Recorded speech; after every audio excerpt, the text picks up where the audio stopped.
Yeah, perfect. Okay, sorry about that. Sorry for the delay. Okay, you didn't miss much. I just introduced the different members of the jury, and then we are going to go ahead with the presentation of Maxime.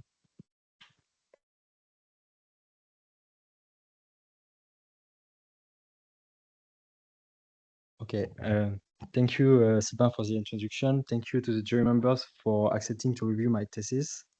And thank you everyone for attending this defense. So today we'll present you my research on the place of distributed networks in the 2050 European energy system. So today the heating sector is principally supplied by fossil fuels and fossil gas principally. And to decarbonize this supply, we need to lower the heat demand by energy efficiency measures or sufficiency behaviors, but also we need to replace the fossil heating solutions by decarbonized ones. For that, we have three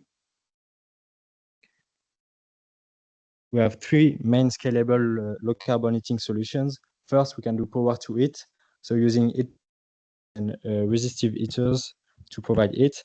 Then we can use biomass heating systems. And finally, we can use distributed networks. The main obstacle for massive power-to-heat deployment is the thermosensitivity of heat demand, which is quite difficult to absorb for the power system.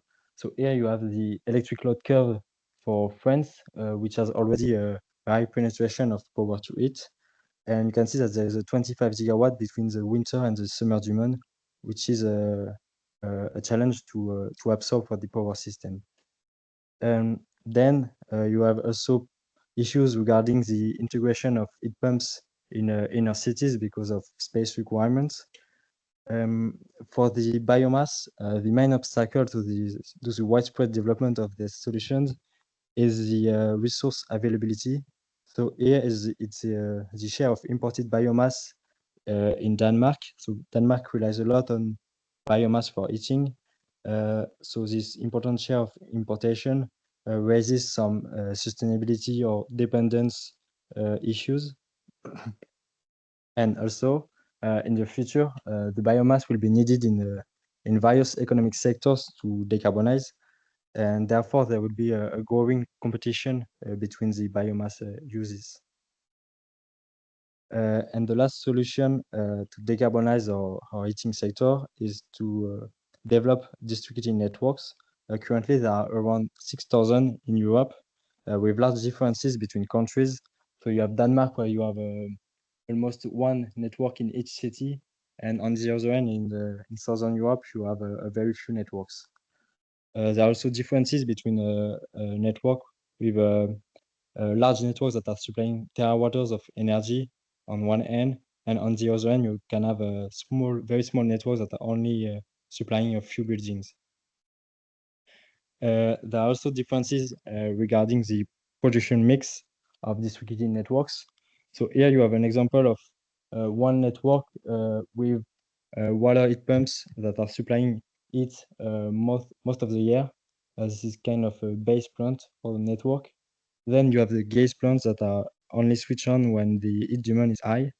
And finally, you have a heat storage that allow to better optimize the operation of the other plants. So in this thesis, I will consider 14 distributed network cases to represent a bit the diversity of the different networks.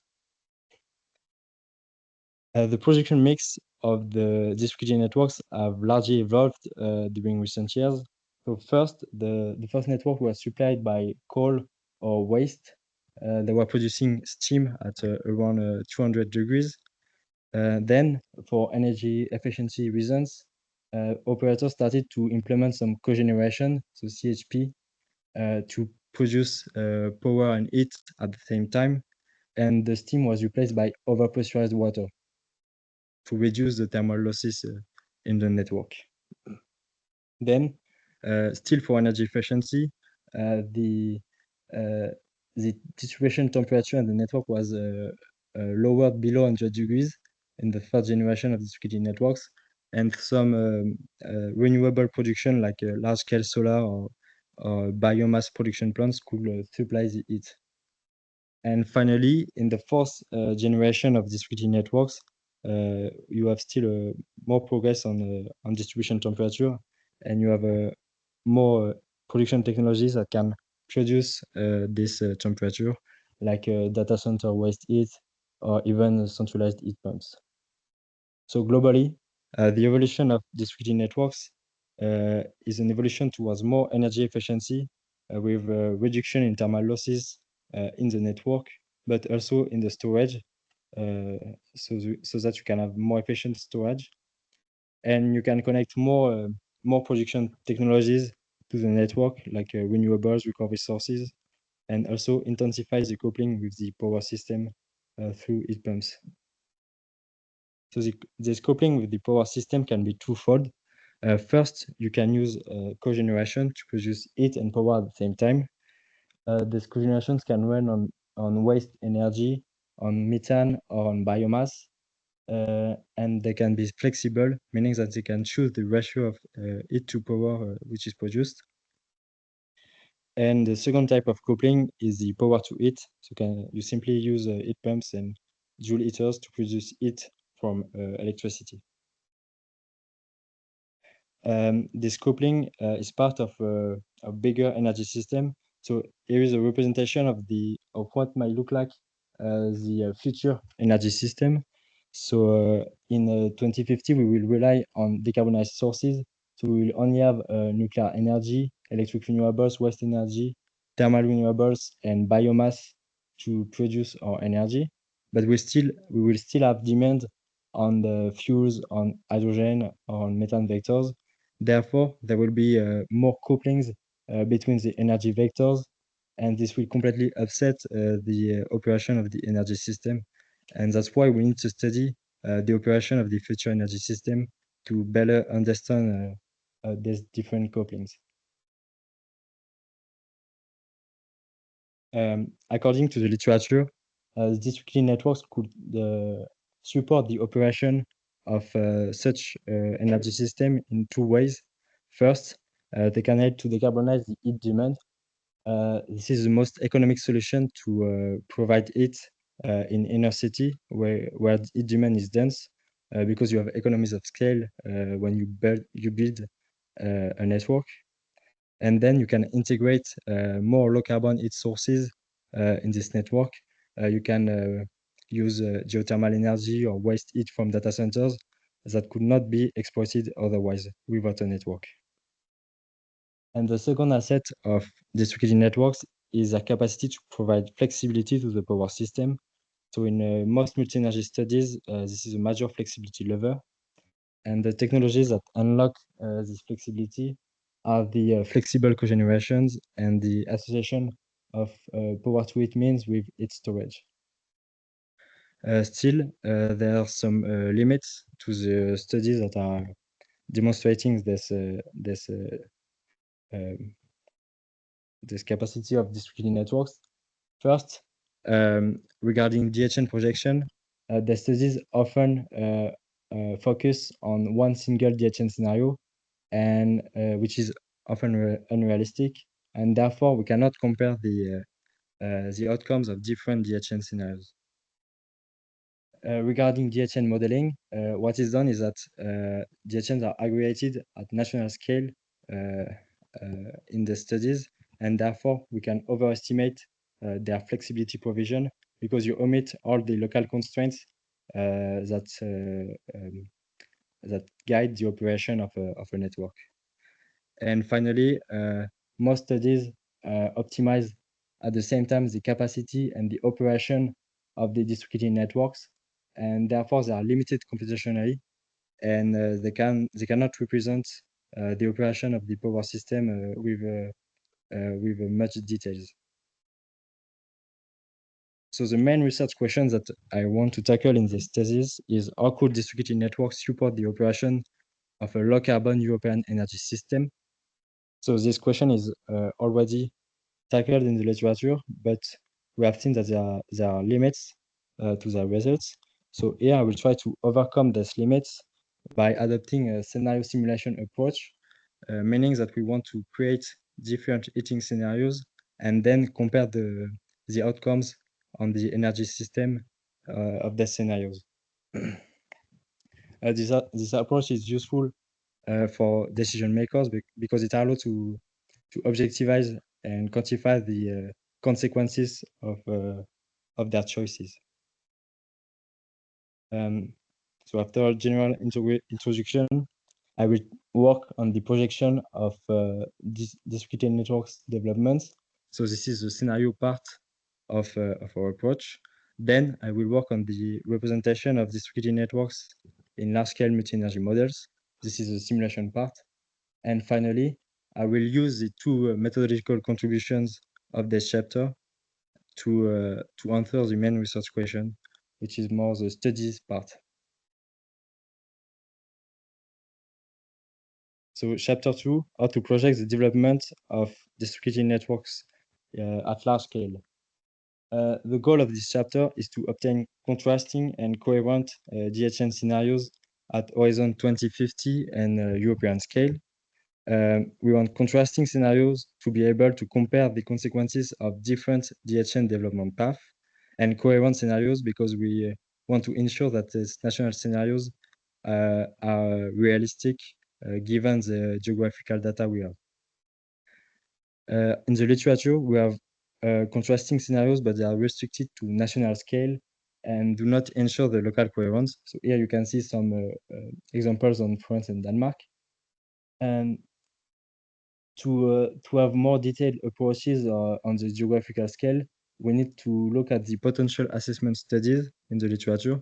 So the goal of the studies is just to determine the maximum development of distributed networks of given sources.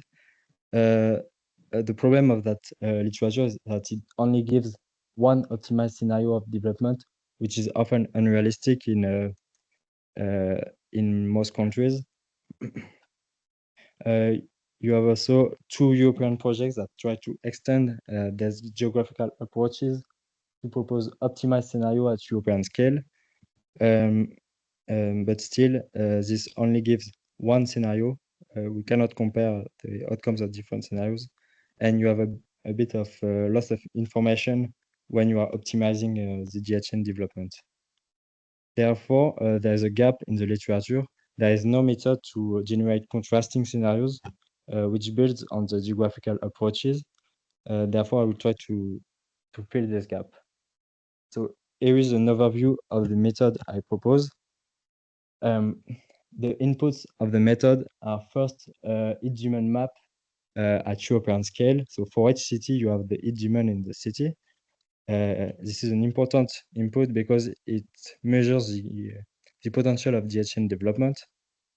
Then we have the same type of data for the local carbon sources. So we have geothermal, waste heat from industry, waste heat from wastewater, local biomass, and solar thermal. The third input is a map of existing distributed networks, assuming that all the networks that are operating today will still be in 2050. And finally, we have constraints on the operating dynamics of distributed networks to reflect the fact that one heat source cannot supply all the heat demand because the heat demand is very variable during the year. So you need to have a production mix to supply it. I do not detail the method, but the output is a scenario of DHN development at city scale. So for each city in Europe, you have the DHN supplied energy and a production mix to supply it. And you can aggregate this data at national scale to obtain national scenarios. Here I show you 3 scenarios for France that are very different in terms of DHN development. And now we can compare the scenarios I generated with the literature. So here you have a scenario for Denmark. So I chose Denmark because this is the most advanced country in terms of DHN development. And you can see that this scenario is similar to the literature regarding supplied energy. But there is a main difference regarding the waste heat potential. This is explained because I did not integrate the power to X waste heat in the method, as it is more uncertain than the other 8 sources that I've considered. But regarding the geothermal and solar potential, so I estimated that these potentials with a geographical approach, and you can see that it's quite similar to the potential estimated by expert assessments from IDA. Now, to see the benefits of the method, we can compare the results for France. So here I generated 2 scenarios that are really contrasted. For France, one with very ambitious DHN development. And you can see that the scenarios are quite different than the literature, which are more like the business as usual scenarios with production mix that are similar to the current one. So finally, in this chapter, I developed a method to generate large-scale DHN scenarios constrained by key local parameters. So we have a geographical approach to generate such scenarios. And the byproduct of this method is to have a local low carbon sources potential assessment, which depends on DHN development. So if we have 100 terawatt-hour DHN development, we have more geothermal energy than if you have a reduced DHN development. And we have some outcomes from this geographical approach. In the written report, I quantified the impact of a massive renovation measures on the DHN development to show that there is still a potential of DHN development in dense cities, even if we have very ambitious renovation measures. And this work has been published in the journal Energy.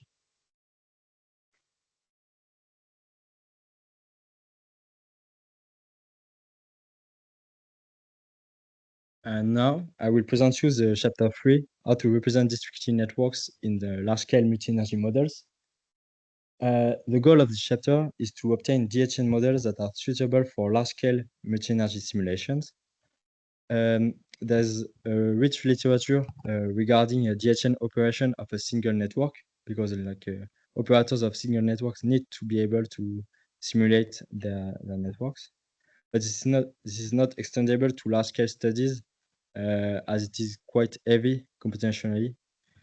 And therefore, the multi-energy studies aggregate all the networks of a country in one node, in one supply-demand balance, or 3 in some cases. But by doing so, they are inducing some errors in the model because you omit a lot of constraints on the networks. You forget them. This is underlined by 2 studies, and to solve this issue, Pelton tries to represent a large number of distributed networks, but due to computational reasons, is forced to do a sequential simulation, so it system and then power system. And on the other hand, Bloss still aggregates all the distributed networks of Germany in one node, but he had some mathematical constraints to reduce the error he's making while doing the aggregation. And I will continue this approach, this aggregation with a constraints approach, because it can be justified and extended to be more comprehensive. So here is the method I propose to aggregate distributed networks. So you have all the distributed networks in a given region. The first step is to classify them by production mix and demand zone. Then we will gather the distributed networks of the same class in one node. So one node for each production mix and each demand zone. And then we will aggregate all the distributed networks with the same production mix. So you have only one node for the C1 case, one node for the C2 case, and therefore you have some aggregation error because the production of one distributed network can supply the demand of a distributed network that is not in the same demand zone. This is why we add some mathematical constraints to reduce this error. Now I will explain you a bit more the mathematical constraints. So here you have an example of one distributed networks with two production plants, so A1 and B1. At time T star, the A1 plant is enough to supply all the demand. But you have a second distributed networks with the same plants, but at time T star, the base plant A2 is not enough to produce all the heat which is needed. So we need to switch on the peak plant B2. If we aggregate these two distributed networks, if we don't add a constraint, the base plant A will be enough to produce all the heat at time T star. So this is wrong because in reality, in the real distributed networks, we are forced to switch the peak plant B2.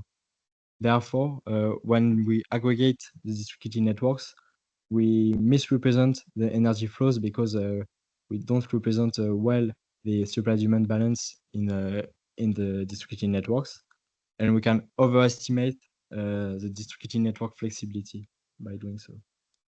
And to correct this, we can add a constraint on the base plant production. So we have an upper limit on the base plant production.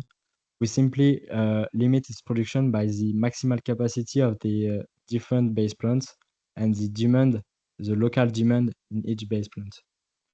So here you can see that the minimum between A1 capacity and load 1 is load 1, but on the other hand, on the second distributed network, the minimum is the A2 capacity.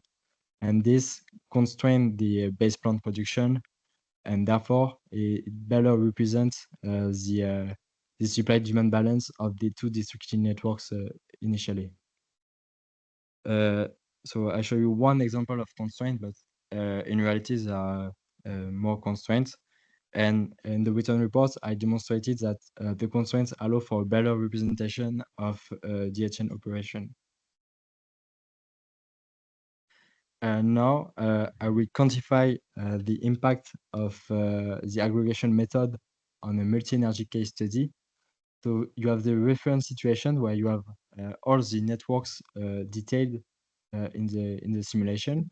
Then you have the basic aggregation, which is what is done mostly in the literature. So you have one load balance equation for all distributed networks in the country. And then you have the new aggregation process that I just presented with one load balance equation for each production mix type and the aggregation constraints. If we look at the results, you can see that in the first row, the reference situation, we have the computation time, which is quite long, around 80 minutes. When doing the basic aggregation, we reduce this computation time, but we misrepresent the energy flows. Here, you can see that the methane needed to supply the distributed networks is largely underestimated. And finally, with the new aggregation process, we are able to better represent this energy flows. This is not perfect. There are still some error because the two optimization problem are not equivalent, but still we can reduce the computation time and better represent the operation of distributed networks. So in this chapter, I developed a method to aggregate distributed network models for multi-energy simulation. Also, in collaboration with the CAA, we developed a method to assess the aggregation quality with a quite innovative approach. And the outcome of that chapter is that the aggregation methodology significantly affects the quality of the energy system simulation. So I show you that the energy flows were misrepresented when doing a simple aggregation. And this work has been published in the journal Energy. And now, finally, the research questions that motivate this thesis. How could distributed networks support the operation of a low-carbon European energy system? So the first asset of distributed networks is to enable the use of low carbon heat sources more efficiently than individual heating. So I think of renewables, recovery sources that could not be exploited otherwise. And therefore, distributed networks may be a privileged way to reduce the use of biomass and biogas for heating. So this is a result of a study from Mathiesen et al. In 2012 for the Danish energy system.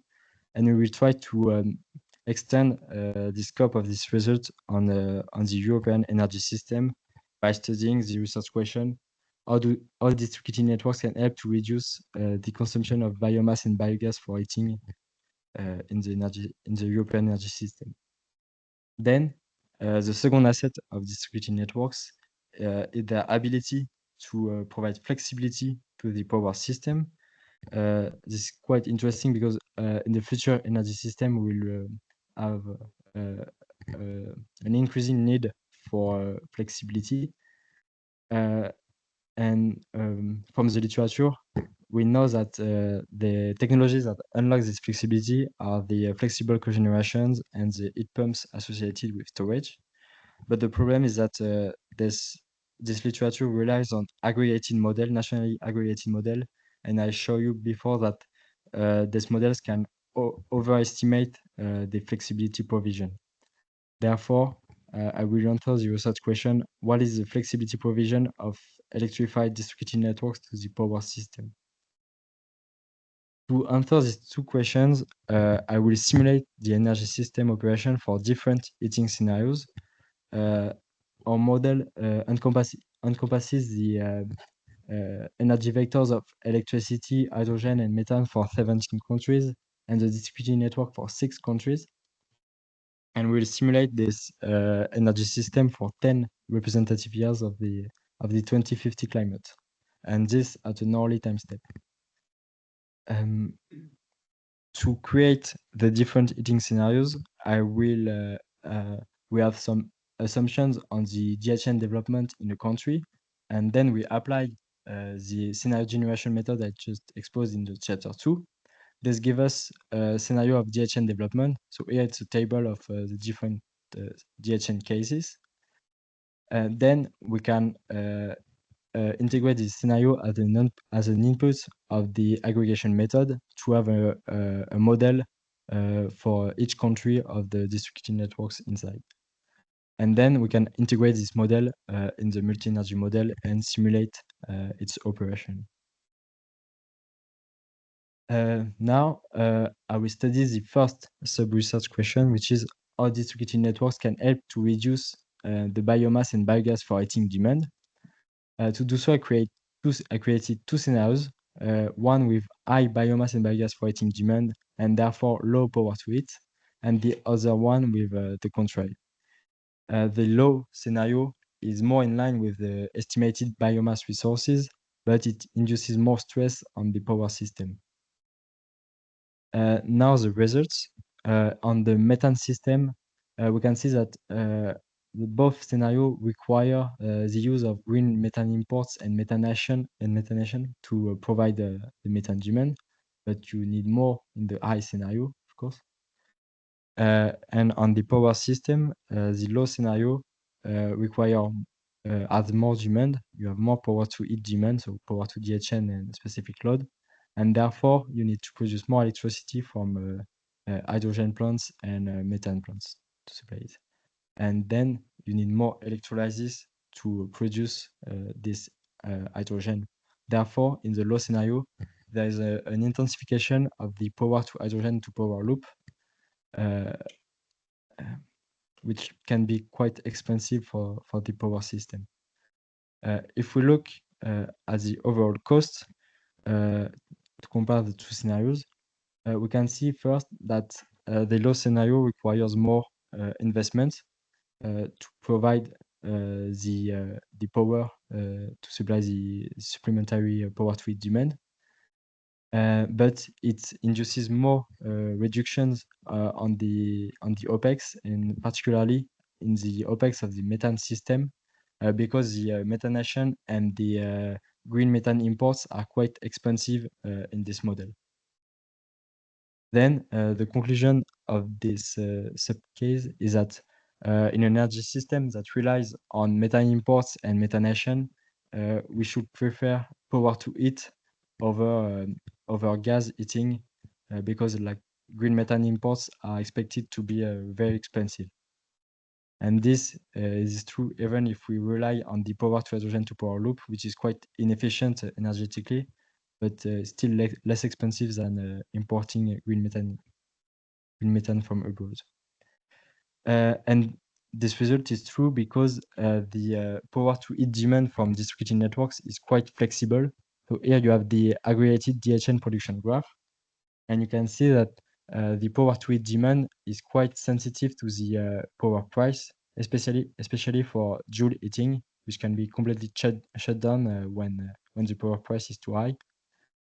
And this shows the flexibility of distributed networks because you have some production plants that can replace the power to heat production when the power price is too high. Then for the second sub-research question, I want to isolate this flexibility provision of electrified distributed networks to quantify it more precisely.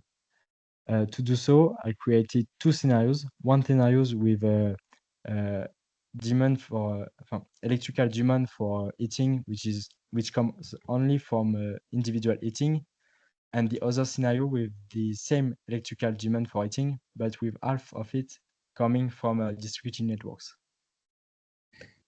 This allows us to isolate the effect of DHN on the flexibility. For the economic cost,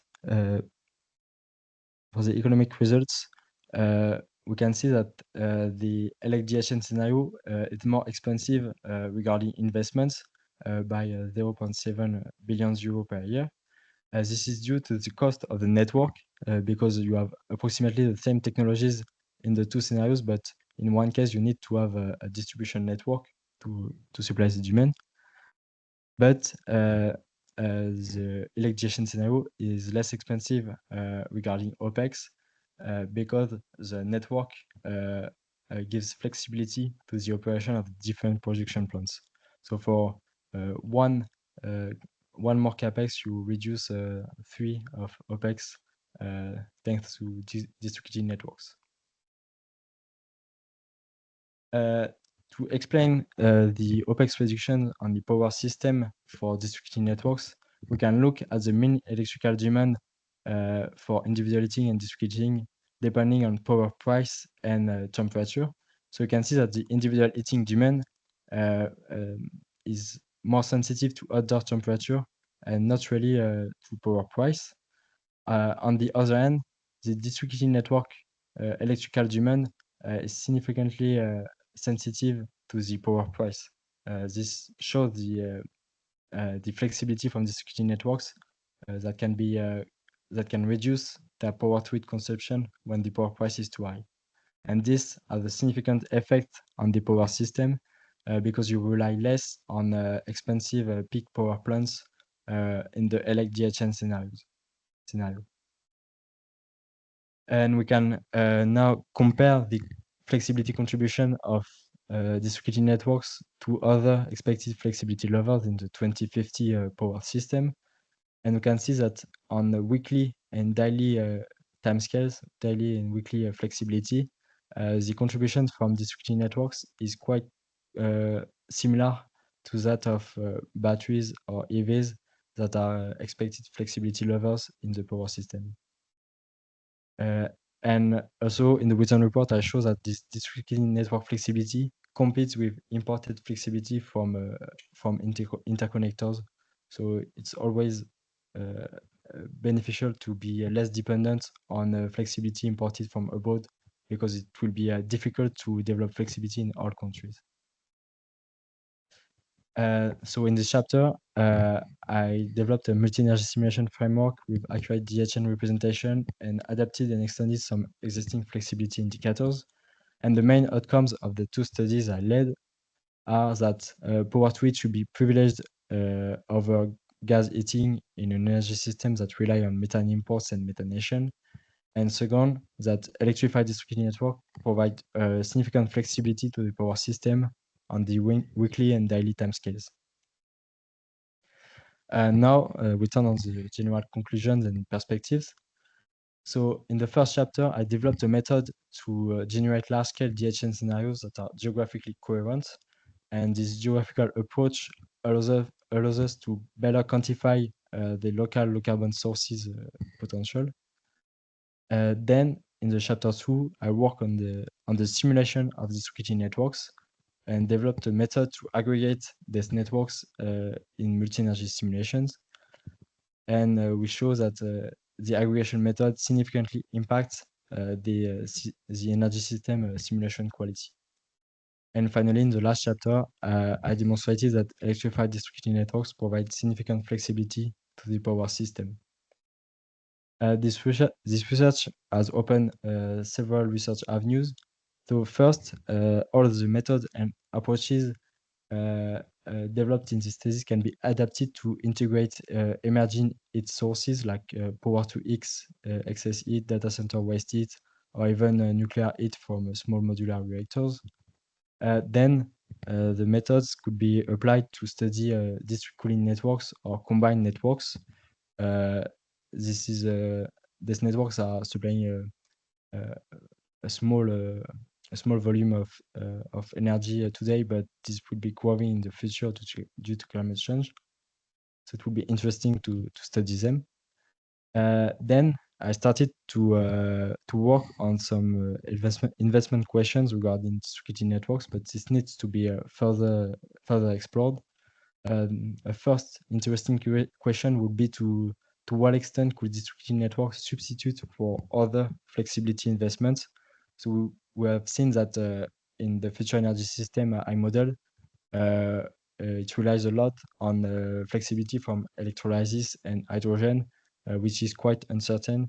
So we could try to see if distributed networks could substitute at least a part to flexibility from electrolysis. And the second interesting question for energy planners would be which distributed network cases or technologies are the most valuable for the energy system? Answering that question will be helpful to direct the investments in the better technologies for the overall energy system. And this raises some regulation issues because here we demonstrated the flexibility from distributed networks in a centralized optimization approach. But in the real world, we have a lot of actors that are interacting and defending their own interests. Therefore, we need to try to find the rules, incentives, and tariffs that effectively developed this distributed network flexibility in order to make it real, because we prove it exists on our model, but in reality, it should be developed to bring flexibility to the future power system. Thank you for listening.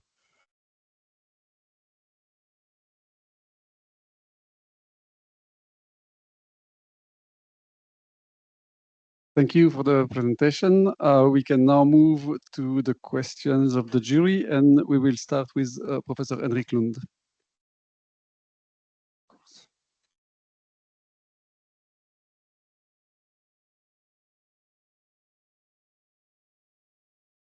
Oh, yeah, okay, great.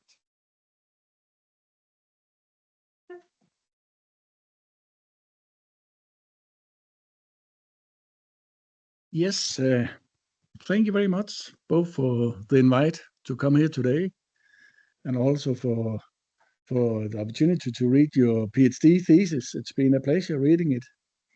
You are addressing one of my favorite topics, so I'm very pleased about that. Looking into the future of how we can transform our societies from what they are now and become climate neutral.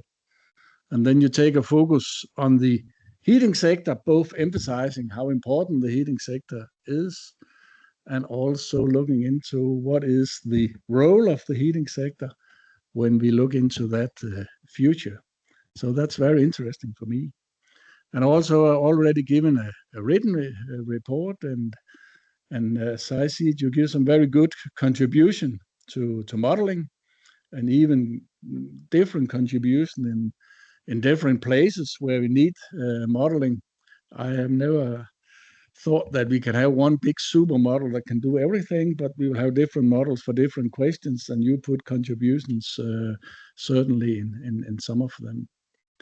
And being the first speech, I think I'll sort of more ask some questions and enter in a little bit of discussion on the landscape. I mean, you're searching for the place for district heating networks in that future landscape. But let's talk a little bit about how that landscape is, I thought. And I have first some general questions about the heating and the transformation of societies into climate neutral. And then later on, maybe we can also have time for going a little bit in also into the modeling, of course, that is the core part of your thesis. The first question I planned, I think I will answer it myself, because you already answered it many times, both in the thesis and also here in the presentation. Because if you're addressing the heating sector and of course looking at the district heating part, then there's also an other part.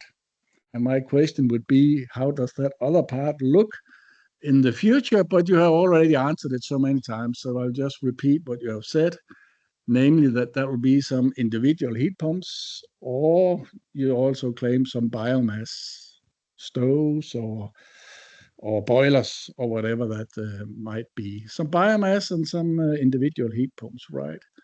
So, but when you have a chance to answer, you can also reflect a little bit about how likely is it that we have biomass enough for a lot of individual biomass boilers.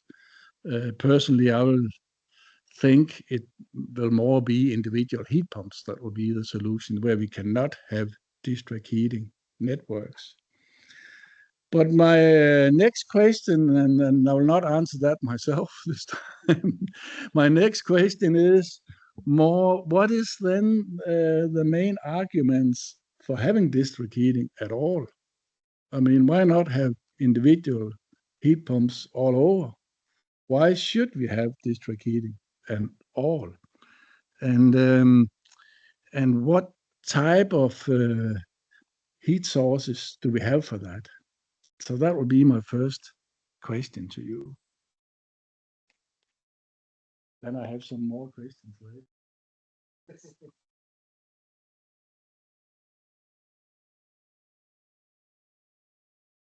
Thank you, Professor Lund, for these interesting questions. So for the first no question, I will just yes, yes, we'll have some centralized heat pumps, individual heat pumps that will be the preferred answer for individual heating, because it's the most efficient. Like, we have an efficiency of 3 for heat pumps, so energetically it's the better solution. But still, I think that biomass heating solutions could be a solution where, in certain countries which have richer biomass resources, and when you have an access to local biomass, it's quite, and you can use it sustainably, because you see directly the effect of your use. It will be a solution and can be sustainable in these cases. But yeah, for the moment, the widespread use of biomass maybe the simple answer to the transition towards a sustainable energy system, and therefore we need to take care before installing biomass heating solutions everywhere, and then later see that there's not enough resources to supply all of it.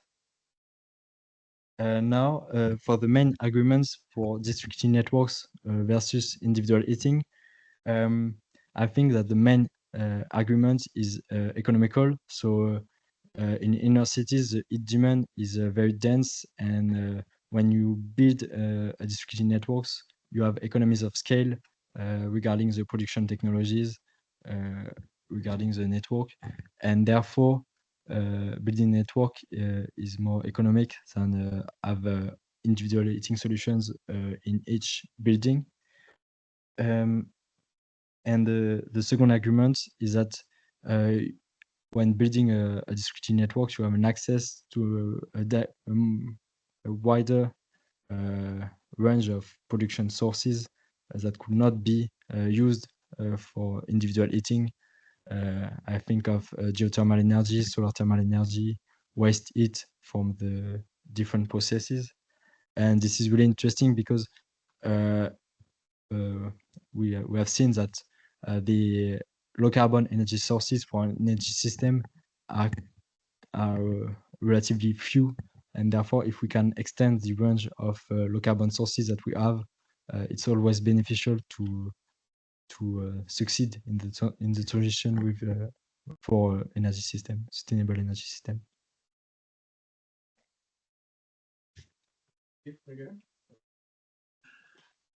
Thank you very much. I may not agree on the biomass arguments, but that's I accept what you say. Let's more concentrate on the arguments for the district heating networks. Indeed, what you say, there's something they can do that individual heating cannot do, and that is especially to utilize the excess heat. Now there are excess heat, and then there are excess heat. And then there used to be excess heat, and then in the future there are maybe some different excess heat. So my next question is a little bit, what type of excess heat are we talking about in the past and in the future? Because there's something leaving, and hopefully there will come something to replace it in the future. Can you elaborate a little bit on that?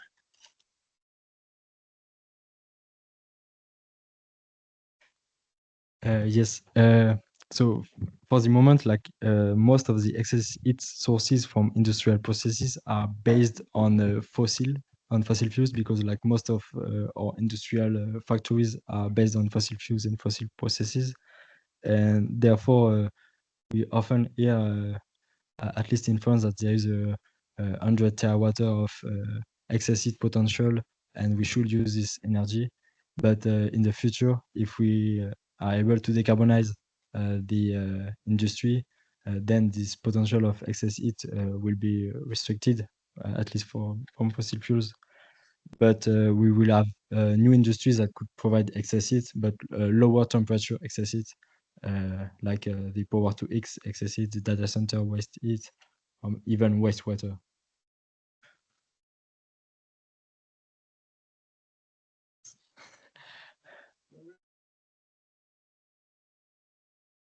But if I should just sum it up, of course, there are some excess heat we used to have, especially in Denmark. We used a lot of excess heat from our coal-fired power stations. And of course, they will not be there in the future. So that is not a very good source for the future. But then there are things that replace it. And you already mentioned, of course, we still have industrial waste heat from industry. And in the future, as you mentioned also in your thesis, we will have from big data centers, and also from power to X, as you is also mentioning. I'm just saying this sort of a little bit to, let me put it this way. I agree very much on your chapter on future perspective, that for the analysis of the future, in your future, it will be good to include that in the future. Power to X and the other sources. And that may also, you can use the same models, that is your contribution, of course, to science here, but that may also change results if those future excess heats is better represented than they are so far in your analysis. But I respect it, and you also mentioned yourself, that is something you can do also for the future. Now I will say that district heating and heating also another competitor, and that is there are people that say, why don't we just build zero energy houses and then replace all the houses we have now with zero energy houses that don't need any heating? What do you say? Wouldn't that be easier than building all these district heating networks?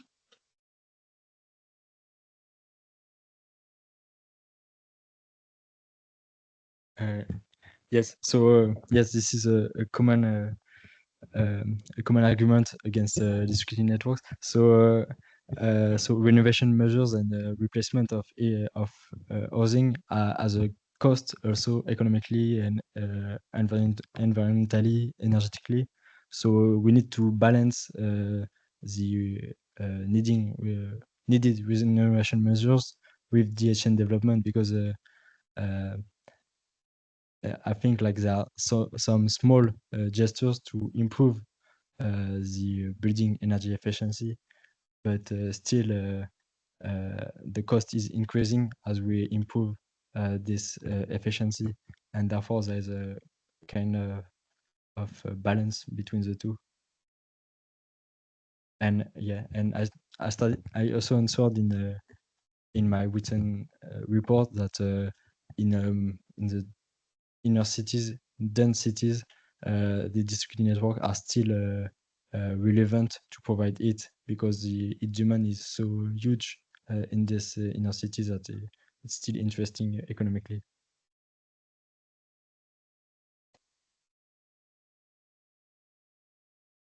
Yes, I agree that that is probably very difficult to do, to replace all the houses we have now. And even the new houses we build are not zero energy, all of them. But no doubt that the houses will have less heating consumption in the future. When we renovate and so on, we decrease the heating demands. And also when we build new buildings, of course, they have much less heating demands than the old ones. Now, putting all this together with the change in excess heat from the past to the future, and also changes in heating demands in the individual houses from what they used to be and in the future with lower demands and so on. And then some of us in the sector come up with this note of fourth generation district heating. You also showed a diagram about it here in your presentation.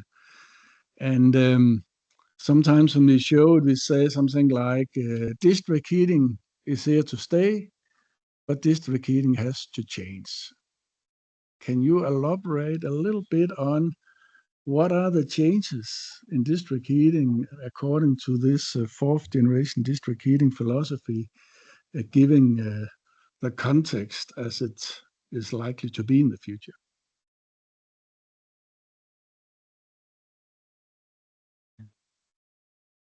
Yeah, so district heating networks need to lower the distribution temperature in order to improve their thermal efficiency, and also to enable access to a more diverse set of renewable sources.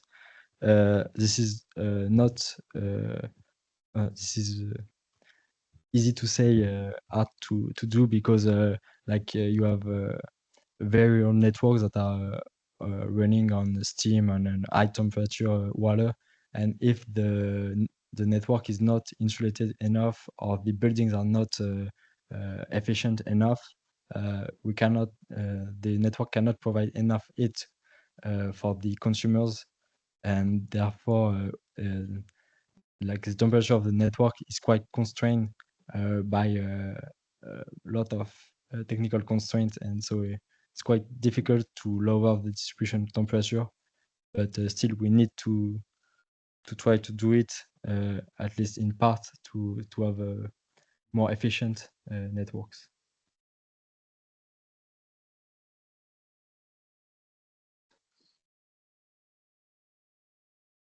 Yes, more efficient network with the decarbonized heat sources, because if we have too important temperature, you need to produce heat from high temperature processes like fossil fuels or biomass, bit less, but still. So you need to burn a resource to produce a high temperature heat.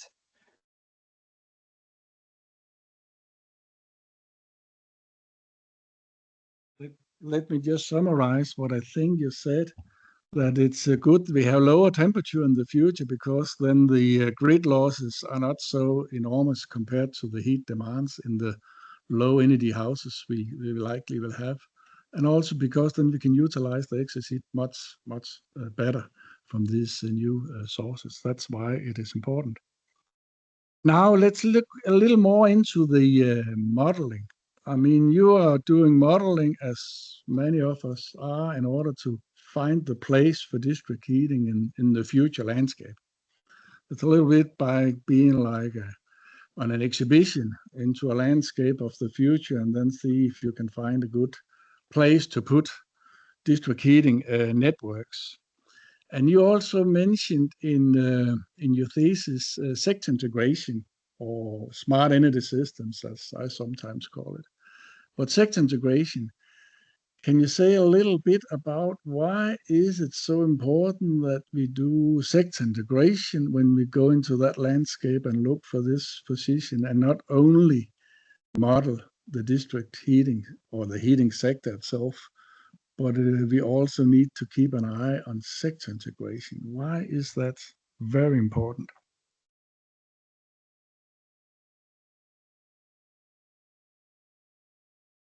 Yes, so yeah, sector integration is really important in terms of DHN development, because if you install a district network in the place, you need to make sure that you have the capacities of supplying the power needed to do some power to heat solutions, but also the gas network to provide some gas for the heating supply. And also one thing that I did not consider in my thesis, but could be interesting, and I saw some studies on it, is that the district networks may use their flexibility regarding power to heat demand to solve a bit the congestion in the transmission network. So in Germany, I think there are a lot of congestion on the transmission network, and some researchers try to see if district networks could provide some flexibility for this transmission network.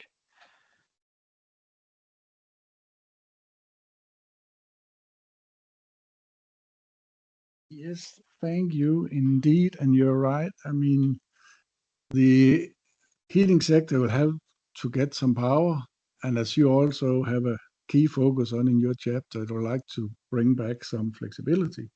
And of course, you cannot analyze that unless you have a model that can have both things into it and also the rest of the things. Otherwise, you cannot find the better solutions. That's why sector integration is so important for the modeling.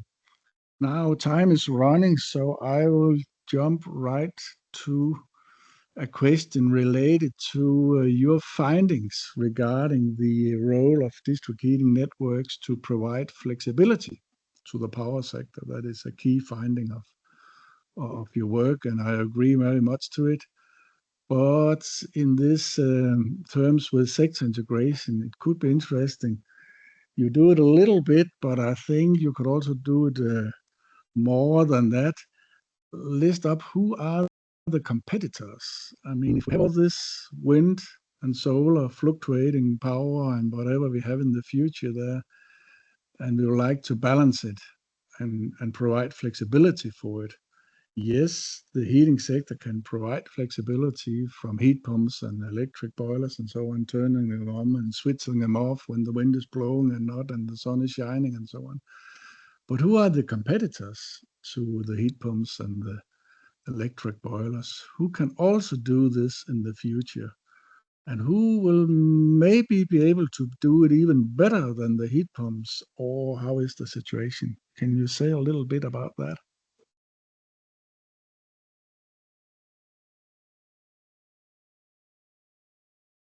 Yeah, so the competitors of district network flexibility are a lot on the are many on the power system.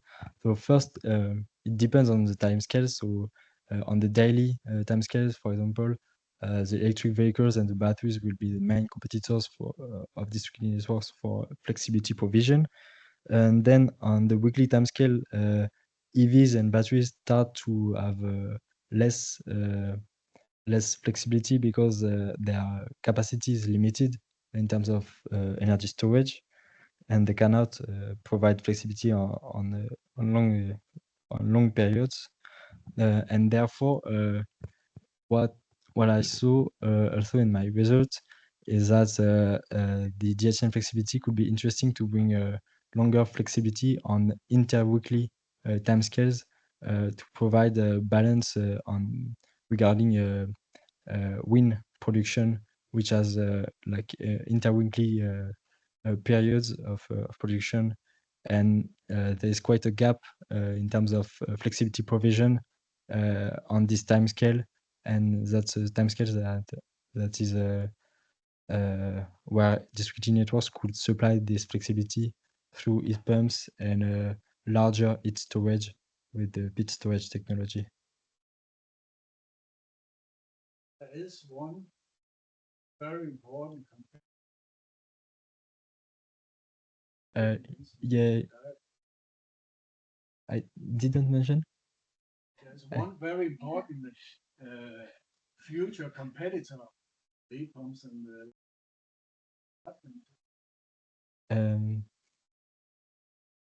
I'm not sure. Electrolysis, but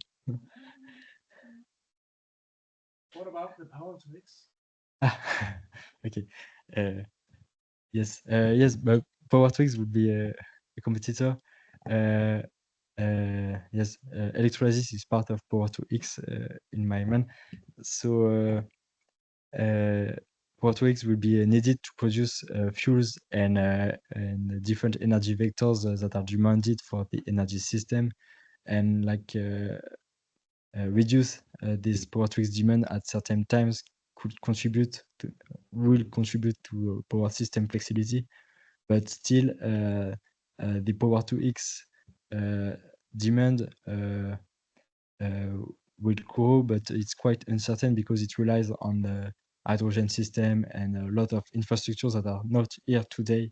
So we should be able to have a diverse set of flexibilities and not relying only on Power to X. Power to X is a good solution, but will not be the entire solution.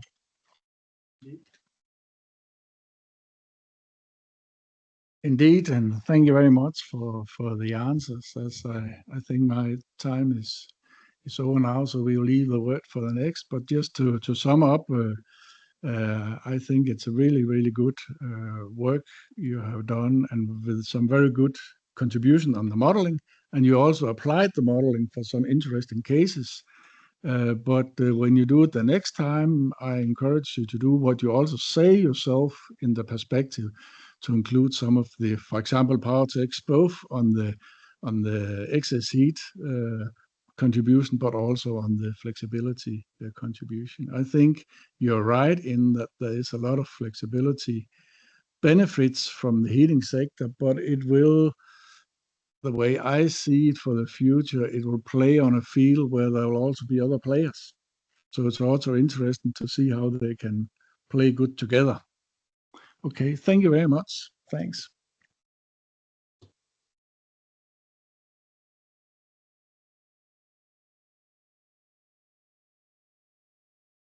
So I'm actually the next one in line for the questions. And I would like to start to congratulate you. Like Enrique said, I think it's an excellent thesis. I really liked the way that you brought some new methods that can really be applied quite easily, actually, in other models. And I'm actually contemplating to use them in my own models. So that's very nice. You could also turn them, these methods, into easy to understand questions. Let's say there could be political questions and answer them, which is also very nice. And then generally, I found that it is quite easy to read, well written. Sometimes with a little bit of lack of information. Sometimes it was complicated for me to understand all the details because you're even making it too short, I think. So it would benefit of giving a bit more details. Okay, so I have many questions. So you don't have to be very long on each of them. And sometimes these are really questions that I asked myself because I didn't fully understand. First one is about your approach, your idea in chapter 2 of using these 12 typical district heating So you take these 12 fixed district heatings with, if I understood correctly, a production share of each technology that is fixed. And you multiply them with a kind of integer approach, let's say, to simplify. And I was wondering, is it really the best approach to go for these fixed typologies that are based on the past, maybe not on the future, and also to constrain them to fixed, let's say, production shares, whereas the optimum might be to have a lot of geothermal, for example, and not to restrict it. So I was wondering, are you not going to have a solution that is a bit suboptimal when you do that?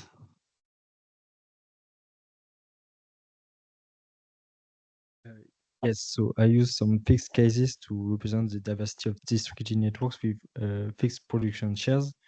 And I did it because we will be able to represent this more efficiently, and in order to have an integrated simulation framework with scenarios that were easy to model then, but it doesn't really affect the results of the scenario generation because I have two sizes for the distributed network cases, one big and one small, and the small cases are small enough to make possible the generation of the development of distributed networks in all cities, and therefore there is no threshold effect of having an integer for the size of the cases. And regarding the production shares, this is fixed, but I did a sensitivity analysis on its impact on the final results to show that this assumption is not affecting too much the results, and there is no threshold effect with this. Okay, but how do you know that your typical district heating from the past are the optimum configuration for the future? That's a bit more of my question. Yes, and in the 12 cases, in fact, I have really two cases that are like high temperature distributed networks from the past, and then the other are like recent technologies on distributed networks like solar thermal, geothermal, etc. There are technologies of the present, but they are not still very developed in the networks currently, but they will still be in the future. Still, in 2050, we will have new technologies on distributed networks that I do not represent with these cases, and they should be integrated, and they could be integrated in the approach. But as the investments in distributed networks are long term, there will be a very few of these prospective cases in 2050, because if we have a technology ready in 2040, only a few networks will be developed until 2050. Okay. About in your introduction, I think you say that in the literature, the current models don't correctly capture the low diversity, the diversity of the heating demands, basically.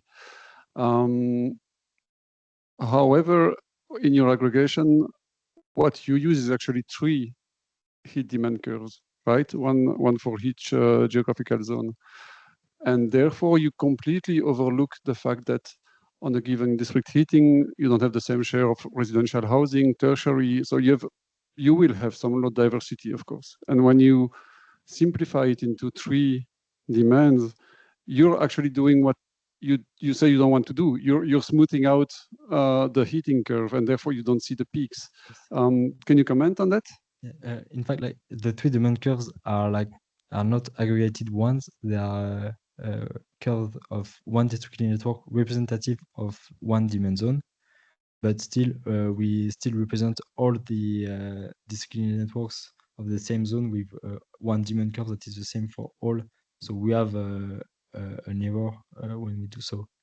So yes, like the solution would be to have like one demand curve for all distributed network and then to aggregate them, but this implies like an important and a relevant data set. But also in the literature, like what is, I would say, state of the art is to have some clustering algorithms that take into account some archetypes that are deemed representative of the whole energy system, which of course is a simplification. Yes. Yeah, did you try these methods? Did you compare, or do you have a way to say and tell us that your method is better than what is done with the archetypes? No, I think the method would be a real pre-value for my method, because like it's an input of the aggregation method, and like what I say is that the aggregation method is better than just aggregating without constraints. But if we have demand curves as inputs that are more representative of the diversity of distributed networks, this would be better. Yes. Okay. Yeah, and a very quick comment. You have, I found at least many values that are a bit arbitrary. So you say, for example, 15% losses in the district heating. A large district heating is 500 gigawatt hours, and so on. You have all these hypotheses, which is fine. I think you need to make them. But my question is, do you know how the selection of these values impacts your final result? Did you make some sensitivity analysis? I did it for certain values regarding production shares and the level of certain potentials for sources. But so I did it for the parameters that are the most impactful on the results. But for example, for the 15% thermal losses, like this is just, to my opinion, this is just like a translation of the results between the supplied energy and the delivered energy. So it will not affect the results so much. But yes, we could discuss these values. Okay, and the next question is really specific, but I spent half an hour on it, so I still want to ask it. Do you have a way to put on the screen your equation, what you call your max equation? I don't know if you have it. Otherwise, it's not a big deal. Huh?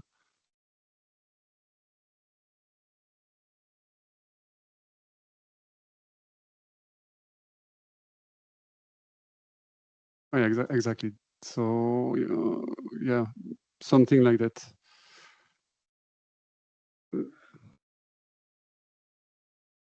So basically, you have this figure that you didn't show there, where you showed that there is a remaining inadmissibility error in your thesis. Yes. So there is this plot where you add the constraints, and at the end you still have some error, let's say. Yes. And can you say why you have this remaining inadmissibility? Yes. So when you aggregate different distributed networks without storage, you can have the equivalence between the aggregated optimization problems, so on the right, and the different single optimization problems. So without storage, there's an equivalence with the constraints. But when you add the storage, in fact, you couple different time steps, and therefore you cannot constrain the production plant's behavior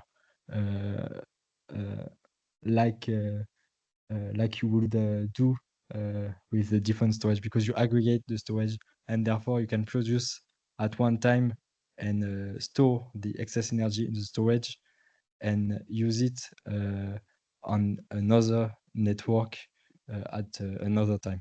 Indeed. So we agree on that, and therefore I was trying. It's not really that formula. It's the one where you have a sum of minimum, right? The max power constraint.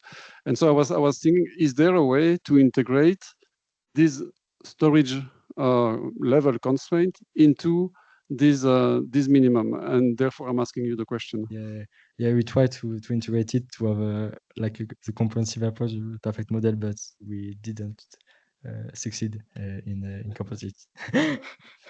But don't you think that it's and I don't have the answer, right? It's a really an open question, but don't you think that by doing some hypotheses regarding the state of charge of all the individual storages, assuming that they are all the same capacity and the same level, you can actually integrate it into the sum of minimums, because then that's my thinking. You can comment on it, because then you get a piecewise linear function, which is concave, and therefore you can express it as a piecewise linear constraint in the optimization problem. I'm not I sure. spent half an hour on that, but I would not have a. but you have an tried answer. that and it didn't work. Yeah, we That's try to integrate the state of charge, but yeah. Okay. Like the benefit of that that constraint is that they are generic and quite intuitive, like when you have it, and when you have the state of charge, it is completely couples the different time steps, so it's less evident. Okay. Yeah. So another question I had when reading the thesis is that you talk a lot about geothermal, and at the end we don't really know what geothermal is. In the introduction, you defined it high enthalpy, low enthalpy, but then in the thesis you use it as a heat source, generic heat source, but we don't know what's the temperature level, what kind of district heating is suitable for this kind of geothermal. Do you use a heat pump? What kind of heat pump? That's really unclear to me. Okay. Can you comment on that? And also, as a sub question, on the selection of the temperature levels. You also don't talk too much about that, and I think it's quite important, as you have shown in the plot with the generations. Yes. So yeah, in the thesis we use geothermal energy, like it is quite high low temperature between 80 around 80 degrees with heat pumps that can help the geothermal source to provide enough the required temperature for the distribution network, and therefore the efficiency of the geothermal and the heat pumps is computed and depend on the time during the year. And regarding the temperature in the district heating network, in fact, we represented it in the district heating network representative cases, with two cases that are more high temperature. Like the two first cases that features biomass and gas heating solutions are more high temperature, and then the other one are more low temperature district heating networks. But we only consider the temperature when computing the demand curve, and then all of the cases are similar in the method. And where we could better consider the temperature is regarding the existing district heating networks when we do the scenario generation, because if we have a high temperature network in a place that could not be renovated, therefore in 2050 it could not feature low temperature sources, and it will be forced to use some high temperature sources. But we will need a data set containing all the temperatures of the current district heating network. So as we don't have this data set, we cannot integrate it. And linked to that, I was also wondering, also a real question, how did you model the pit storage unit, so the seasonal storage? Yes, we model it as a long-term storage operated with marginal storage values. So did not detail it. But not from a money point of view, from an energy point of view, let's say. From an energy point of view, linearly, we don't consider the thermal effects in it, but still we calibrated the marginal storage values to have an operation of the storage that is quite similar to storage that we modeled on a like thermal model used for the pit storage. So that was part of the collaboration with the CEA they were simulating the operation of a pit storage with the thermal effects and the interaction with the solar thermal, for example. And then we were trying to calibrate our linear model on this model to have a quite representative operation of this storage. But if it's a linear model, the only way you can model it, if I understand correctly, is by putting some round trip losses, right? Some round trip losses. So you basically lose, I don't know, 40% of the energy from summer to winter. Is it how you do it, or do you have more? It is operated like a storage, like we have marginal storage value, and then when the price of it is superior to value, then we store the energy, and the contrary. So it was more when we designed the marginal storage values that we tried to have a coherent storage operation along the year. But we did not force the operation of the storage before the optimization. Okay, I will ask the same question, but in another way. So when you charge in summer, let's say you have seasonal storage, yes. You charge maybe at 70 degrees, something like that. In winter, the temperature might be 40 degrees, I don't know, depending on when you're in the winter. So do you take into account the fact that you will need a heat pump to re-increase the temperature of the storage in winter? No, we have an energy view of the storage. In summer we will charge it. It will be 70 degrees. So in our model it will be 100% stored energy. And then in the winter, if it's 40 degrees, it will be around 10% of stored energy, I think. Yeah, I think that's something that many models are let's say, failing to really capture, and that's something I think that there is some research needed there. Yeah, and now moving to your last chapter, you say it's a multi-energy model, very nice. And it was not easy for me to understand how really truly multi-energy it is. For example, how I will ask a series of questions, but you can answer quickly. But do you really model explicitly the transport sector and the flexibility that you can have from V2G, for example? Do you model energy carriers like methanol, ammonia? Yeah, so questions like that. How multi-energy is it really? Yes, explicitly model, we have the energy vectors of electricity, hydrogen, and methane. So for each vector, we have one node for each country. So we neglect the transmission network inside the country, but still we have the interconnections. We model V2G, batteries, a lot of flexibility levels for the power system. I have not. Yeah. So yes, we have hydroelectricity, electrolysis, and the different flexibility levels for the power system.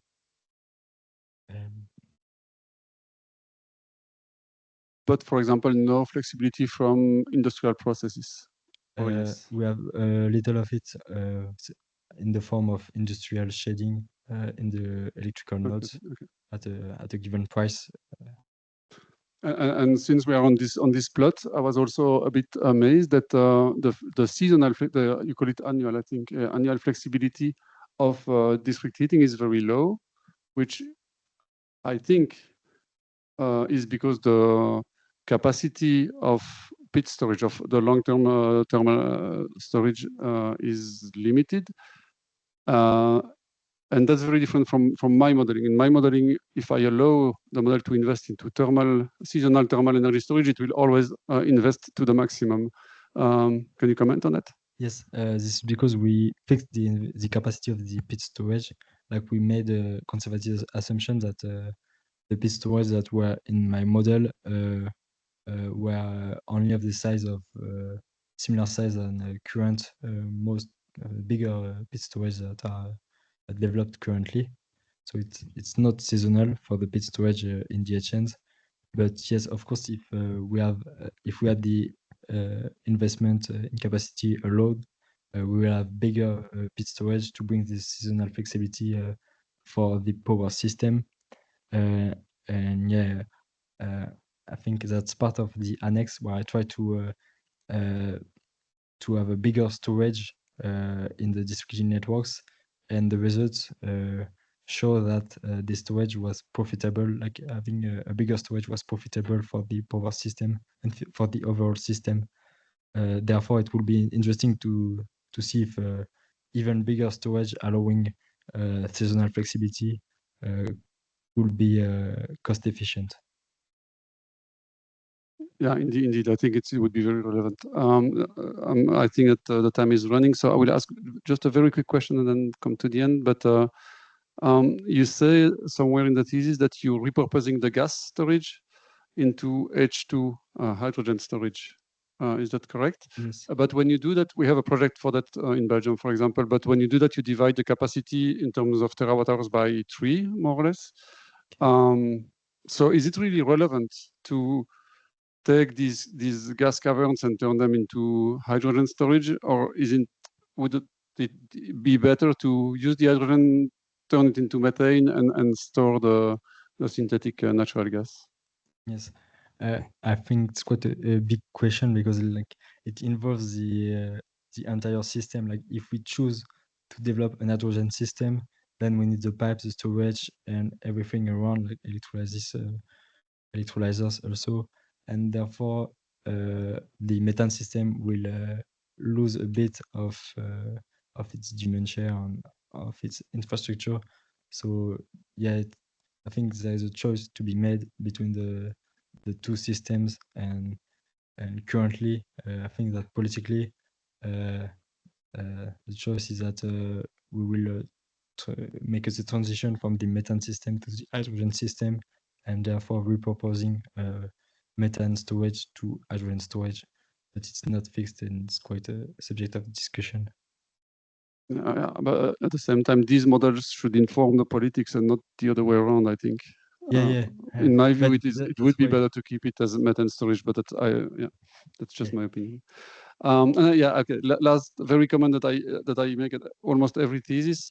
As I said at the very beginning, it's not easy to fully understand everything you have done. There are many parameters. It's a very complex model, of course, with a lot of inputs.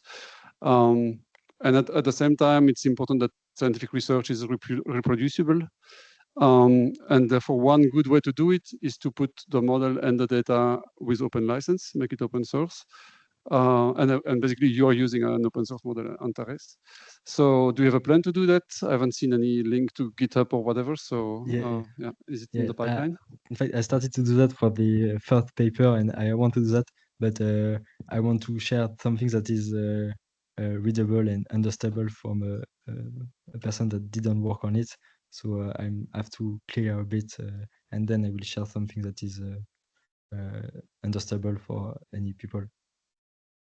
Okay, I get always the same answer, but thanks. So I think we can move on to the next jury member, and that would be Professor Marie Münster from DTU. Marie? Yes, thank you very much. And I want to congratulate you also on a very nicely written thesis. I really enjoyed reading it. So, and I think you are having a nice contribution in what you're doing. So that's all good. And then to some questions, because I think that when you read your thesis, there are quite a lot of places where you make conservative assumptions in terms of what the district heating can contribute with. I think Professor Lund was alluding to some of them, but I think that and also Sylvain did, but maybe you could just, for us, try to give an overview of where you believe that you have made some choices which might restrict how much, for example, flexibility the district heating networks might really contribute with. And maybe also for the second follow-up question is kind of, what impact where do you think the main impact would be if you actually had different assumptions that you made? Yes. So yes, you're right. Like there are very different places that I was a bit conservative about DHN development and flexibility. The first thing where I am conservative is regarding the economic development of distributed networks. I put the threshold. I put a threshold on the level of dense demand supplied by distributed networks, and it was like it was designed for current distributed networks, whereas for low temperature distributed networks, we could have more efficient networks that could supply heat demand in zones that are less dense, where heat demand is less dense. So that's one assumption that limit a bit the potential to distributed network development. But still, with this assumption, we have a potential of 125 TWh for France, which is quite high because in France we have only 30 TWh of energy delivered by distributed networks. Then the second assumptions that are quite conservative are regarding technologies that could be producing on distributed networks. I only choose technologies that are currently on certain networks, and we could integrate like Power 2X, excess heat, or even data center waste heat and other sources that are more prospective. And this could completely this could give further interest to distributed networks because it would give more renewable sources or recovery sources for the networks, and the sources are quite cost efficient. And yes, and finally, I was a bit conservative on the sizing of the distributed networks. So the sizing of the distributed networks were made to supply the heat demand regarding the heat demand, but we could also optimize the investment in distributed networks to bring flexibility to the energy system, to the power system, and it could be more beneficial for the overall energy system to do the investment with this multi-energy vision. Yes, thanks. Because you then make a statement on page 81, but you don't have to find it, where you say that probably others have been too optimistic.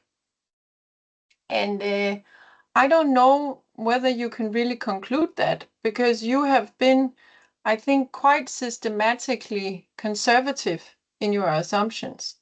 So it might be quite difficult for you, don't you think, to say something about whether others have actually been optimistic or not? Yes, I think I've said that for the results obtained with aggregating models that are, I think, too optimistic regarding DHN flexibility contribution because they don't represent the local constraints of distributed networks. But yes, on the overall results regarding flexibility, I think like the last chapter I developed show that there is flexibility from DHN even with all this conservative assumption and even with all the constraints I've taken into account, and therefore this proves that DHN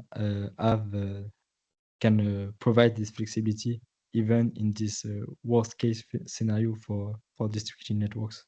And yes, so that conclusion I agree with. But then you are not pointing at others where you kind of, if you had more optimistic, then maybe you could, right? So it's just like, what can we compare with, really? So one thing you didn't mention in terms of being conservative is you're diving into the flexibility that district heating can provide.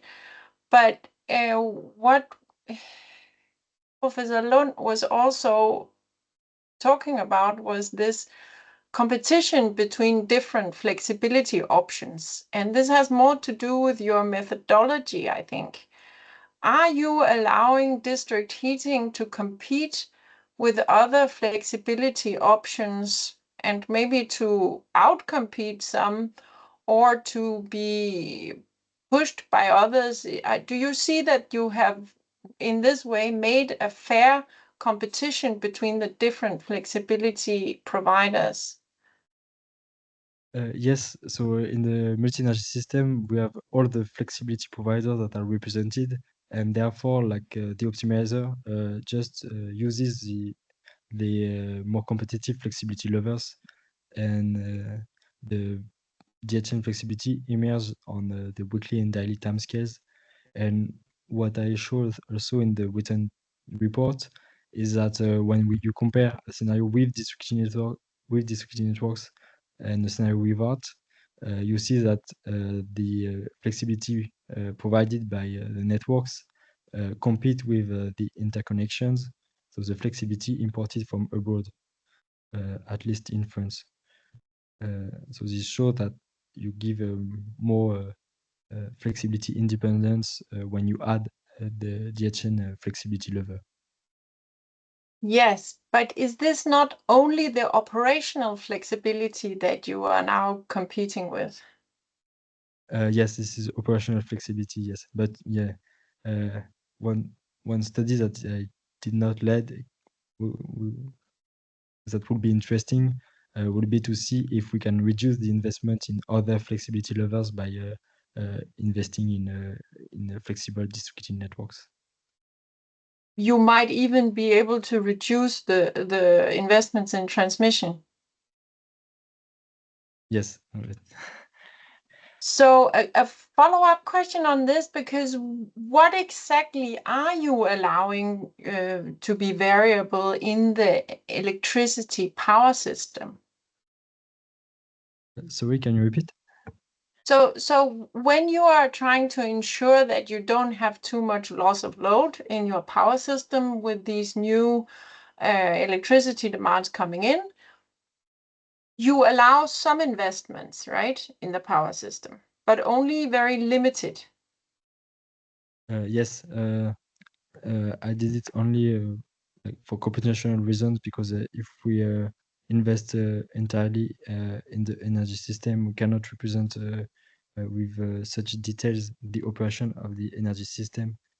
And so I wanted to compare the scenarios with similar power system, similar energy system, in order to have the DHN flexibility contribution isolated and be sure that we are assessing only the operational flexibility provided by the networks.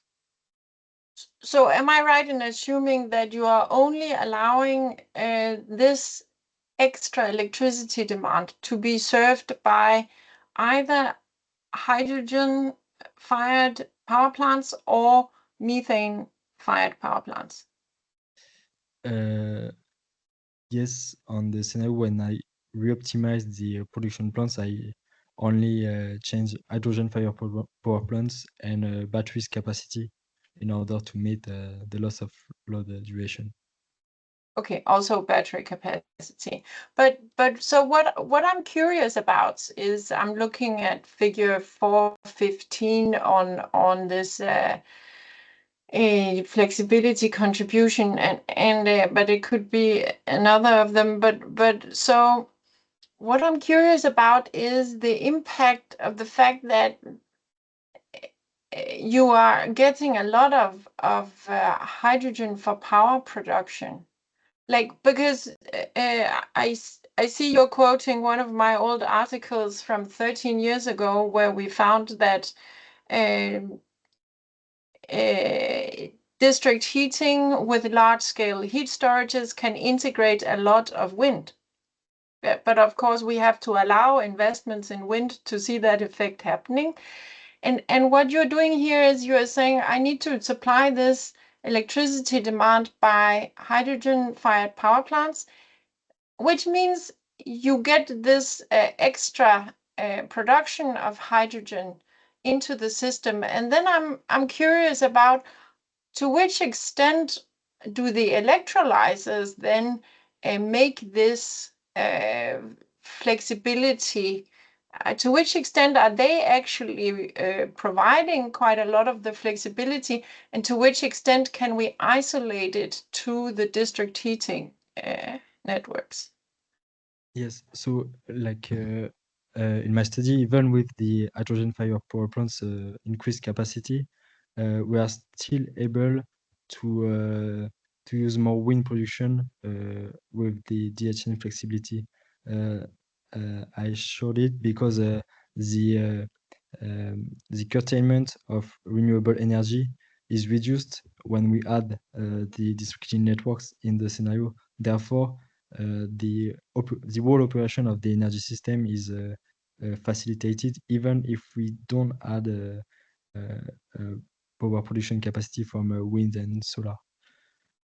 Yes, but so there's some excess capacity you can then use, which was before curtailed, obviously.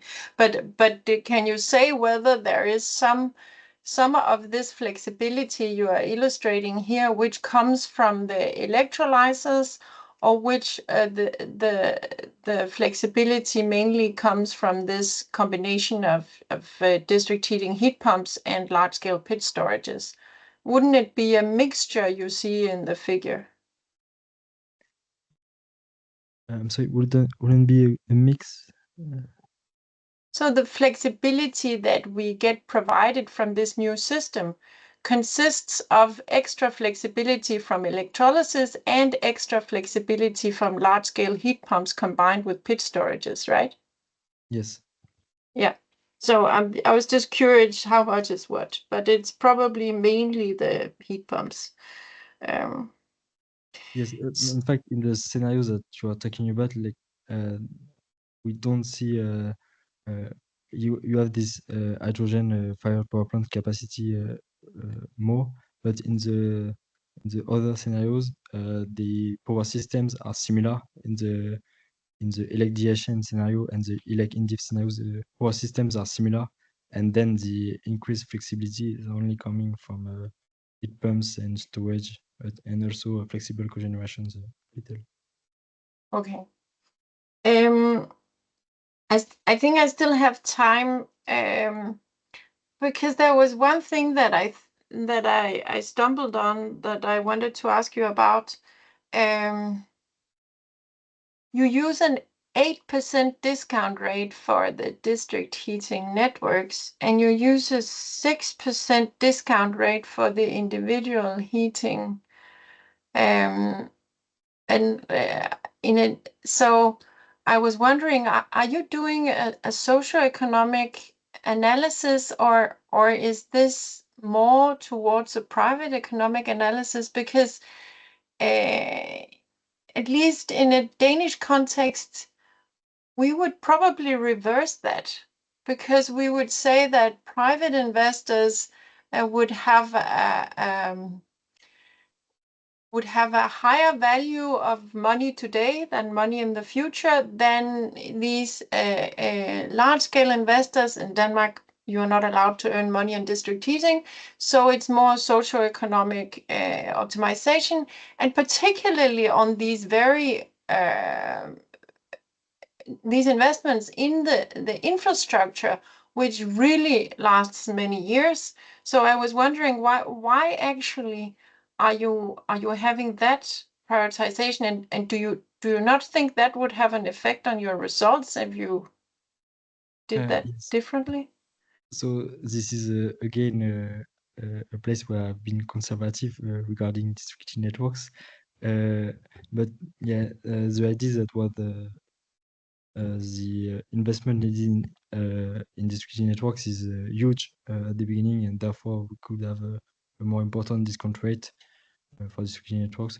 But the thing is that on the results, the district heating network are still less expensive than individual heating solutions when looking at the overall economic results. And even with this unfavorable discount rate, this is the case. So if we have similar discount rates between the two solutions, we will have the same results. Okay, yeah, I was just wondering, since you didn't mention it as something that might be impactful. In my model, it would be hugely impactful that there would be such a difference in the discount rates, and also just the concept that because it's important, it should be higher is also new to me. I mean, everything is important. Yes. Mr. Chairman, how much time do I have? So maybe one more question? Maybe one more question. Let me see, which is my favorite. I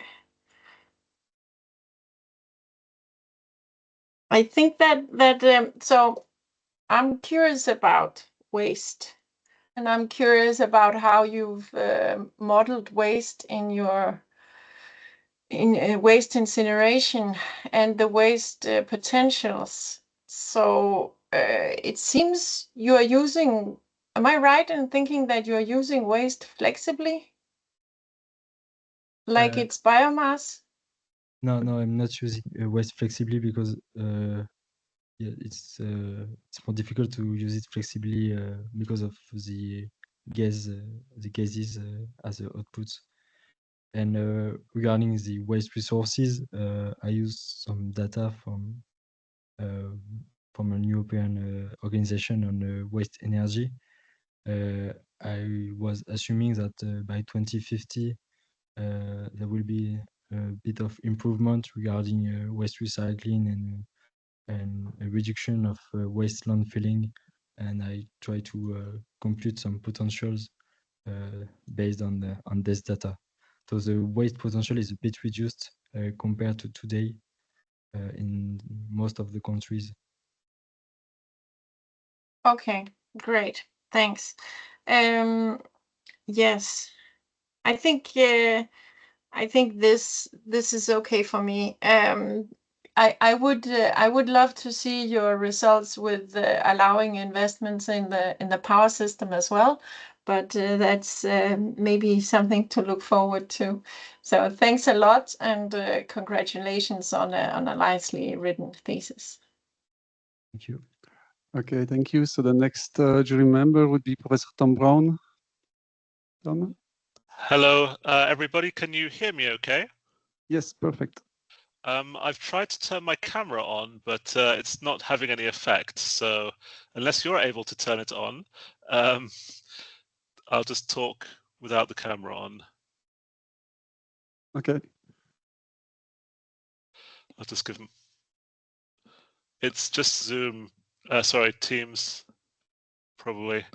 No, you can go ahead. That's okay. It's another problem not using open source software, probably. But yes, Maxime, thank you very much for the thesis. It's very interesting to read, and you were quoting a couple of times our paper that looked at district heating flexibility from 7 or 8 years ago. And I would like to take a different position to Marie. I would say that we were definitely being too optimistic. We were often applying Danish assumptions to the rest of Europe, where it's actually, in reality, very hard to implement the low temperatures, the high district heating penetration in other countries. So it would be interesting to explore where you're too optimistic. And one area is the study in the paper 4, where you had almost 50% district heating share of building heating. And in Germany, we're currently at 15. I think the most optimistic I've seen is that we maybe get to 25%. In Britain, one of the 6 countries you had, I think they would never get above 10%. So what kind of policy measures would you assume to get to those very high levels of district heating share, where you have 50% being covered by district heating? Yes, so well, I wanted to show that the district heating networks at that share are quite efficient and can provide like some flexibility for the power system. So it's more like it's more like scenarios to prove that GHNs are are quite efficient in the energy system and could have a greater share in the future energy system.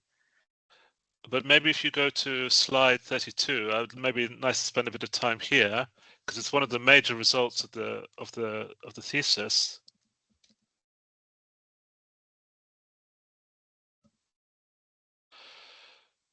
This cost saving that you have is very small. It's less than 1%. So you've switched from a system with individual heating to one with district heating, where 50% of the heating in buildings is provided by district heating, and the saving is less than 1%, or it's around 1%. So I don't actually understand where the argument for district heating is in this case, if we're only Yes. saving 1%. Yes, that's because in our two scenarios here, it's only for France. So you have only 30 terawatt-hours of energy that are switched from individual heating to district heating. And we have still this 1% economy, but on the overall European energy system cost. Because if we have to compute the OPEX on the energy system, we need to do it on the whole European energy system. So I think that's quite huge, this reduction with only this share of energy that was switched. But in that case, I would be a bit suspicious that there aren't other big uncertainties. For example, the capex for building the district heating network. I've heard very, very high costs for doing this in Germany, up to 100,000 euros per household that gets connected in some areas. And you bring a lot of disadvantages if you have very high district heating penetration, because you have a monopoly power in that region, and that tends to raise the prices. So is this really a welfare increasing solution? And then maybe the other uncertainties here not playing a bigger role? Yes, that may be a source of uncertainty. I agree.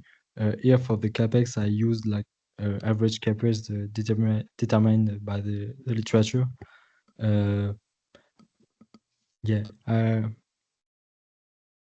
Because I think it would eat up some of these differences.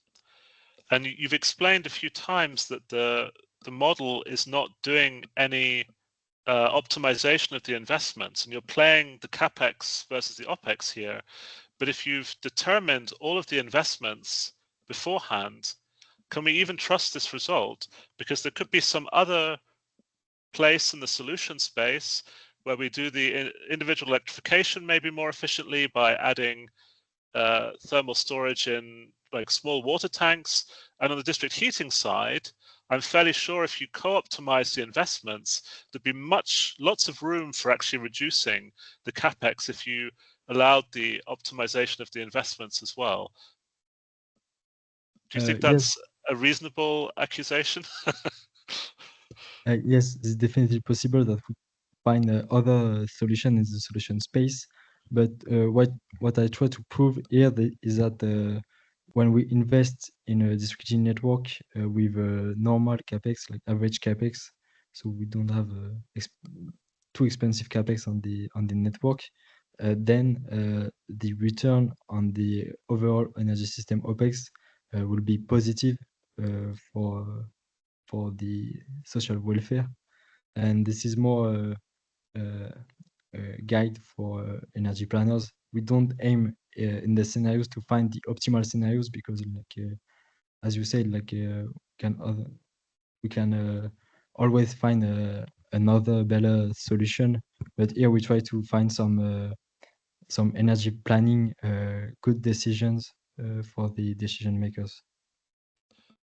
Yeah, but you've only got one solution where we don't know the exact methodology. You have one solution for the individual heating and one solution for the district heating, where the methodology for choosing the investments is intransparent. So we don't know really that those numbers could look very different if we pass them to an optimizer. So my solution might look much better than yours. I mean, it's very hard to really conclude anything if there is no optimization on the investments from this graphic. I think here, when we detailed the operation, we are able to explain in what ways the district networks are providing flexibility to the power system, and therefore we can have some some confidence that the heat pumps with storage can bring flexibility to the power system, that the flexible cogenerations have variable flexibility for the power system. And here with this approach, with the scenario simulation approach, we can detail and understand the principles of this flexibility.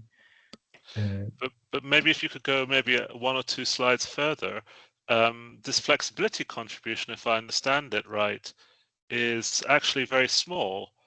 So if you look at this graph comparing the district heating network flexibility on the different timescales, they're overwhelmed by the electrolysis and the interconnectors here. So if you took away the district heating, it's not making any large difference to the system, is it?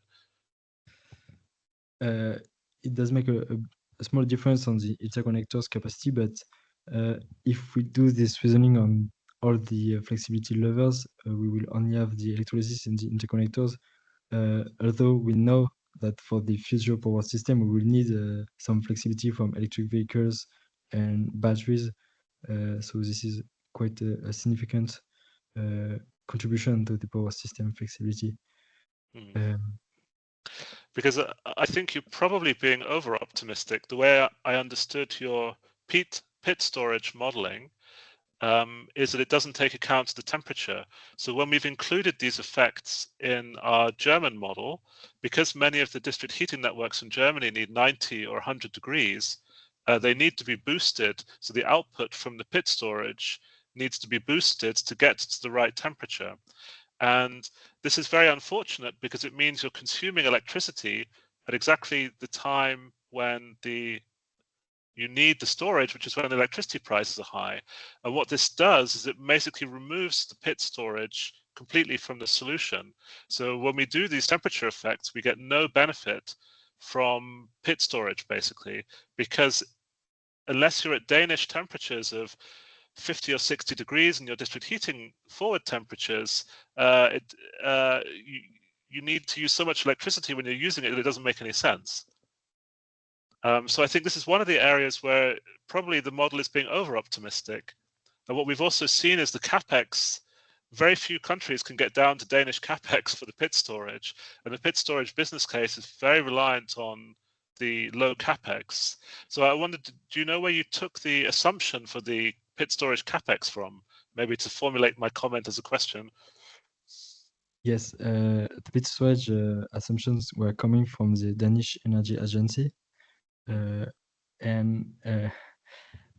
Yes, your point is good on the use of heat pumps to supply the right temperature. But if the pit storage, for example, allows to reduce the joule heating power production and use heat pumps with higher temperature because of the temperature that is coming out from the storage, it will still be more efficient than using heat pumps, joule heating with an efficiency of 1. Yeah, it is slightly more, but it's one thing that weakens the business case. And what we found in Germany was because they have different groundwater conditions, is also that the PITES capex doubles basically, and that more or less removes the PITES from the solution. So just to answer what Sylvain was asking before, maybe. Do you think this analysis would look different if you had more spatial resolution in your model?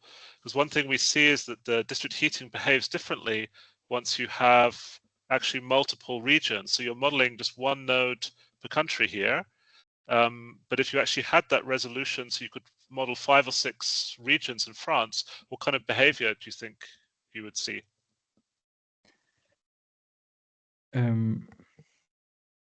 I'm not sure, but I think like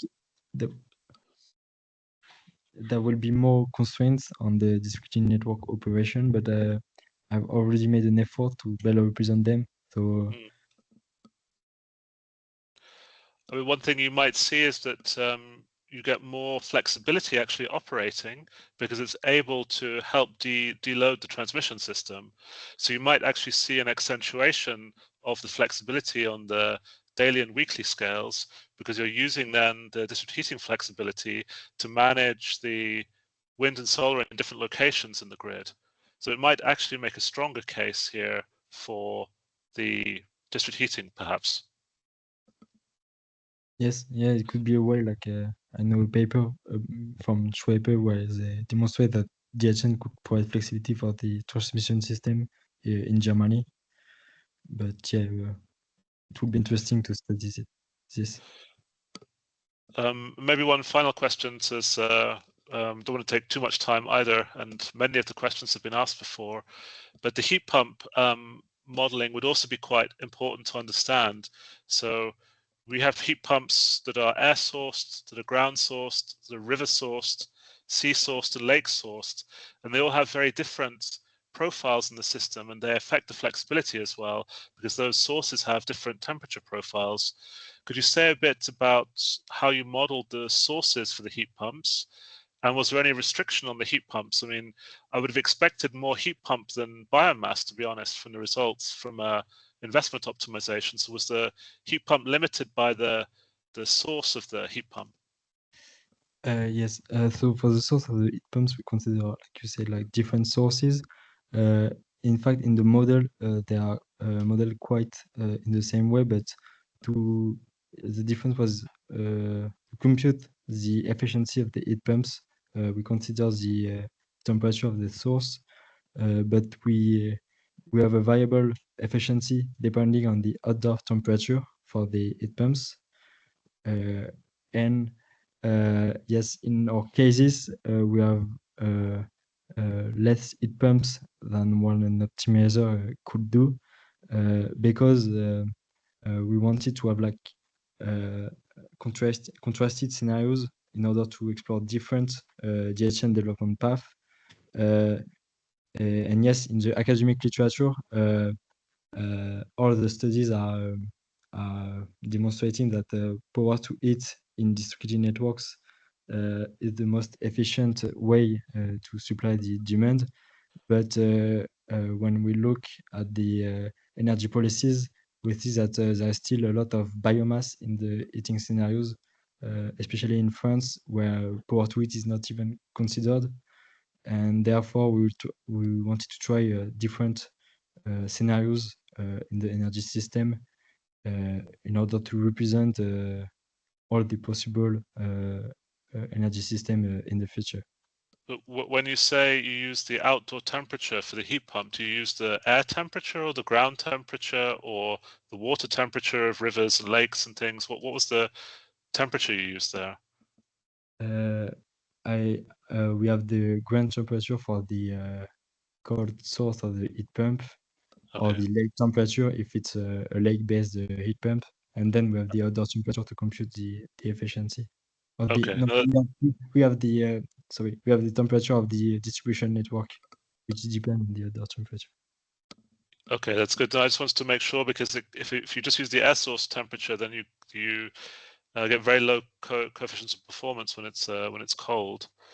And I would still like echo what the others have said. This high biomass usage, even in your low scenario, I don't think you would see if there was genuine competition between the sectors, because this need for carbonaceous fuels in shipping and aviation and the chemicals industry would put a very high cost on an opportunity cost on the biomass. There's a very high opportunity cost of not using the biomass in those sectors.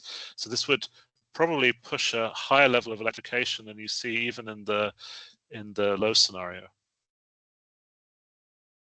But that's just a comment, and I think it's similar to what the others have said. So I would maybe stop my questions now. Thank you for your listening and answering my questions. Thank you. Thank you, Tom. So the next jury member is Dr. Nicolas Lamaison. Yes.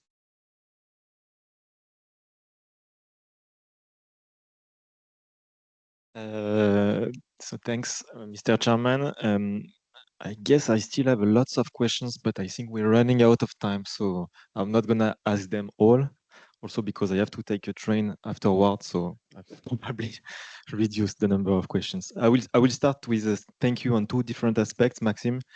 The first one is the quality of the work, especially the dissertation was really nice, and also because you put district heating network in the middle of the map, in between all these other networks, and you also show that there is actually flexibility to get from district heating network. And for that, I'd like to thank you a lot. The second thanks is regarding, actually it's in the name of the audience, regarding the equations. You didn't put a lot of equations in your presentation, especially the ones related to the aggregation constraints.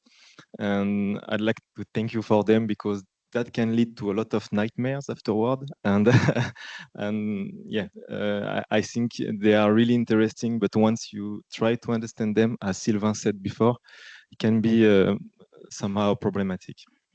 Then I will ask questions more related to the methodological aspects, because a lot has been said on the last chapter about the results. And I will start first with the first pillar of your methodology, which is the scenario.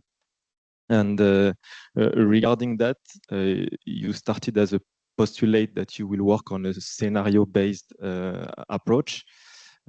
We've seen recently other works that are considering the evolution of district heating network as endogenous to their and endogene to their model, where the model will actually calculate the DHN expansion while probably keeping the rest as you did. From a methodological point of view, how would you work on that? Is it compatible with your approach on the aggregation constraints? Yeah, I think we could project the DHN development with an optimizing approach, and then get a scenario of DHNs that could be compatible with the aggregation approach. But yes, it will be difficult to have an optimized approach in a multi-energy system way, because we will need to be able to represent the DHNs in an aggregated way in the energy system optimizing model. Okay. Then it's regarding the data you used, and especially in France.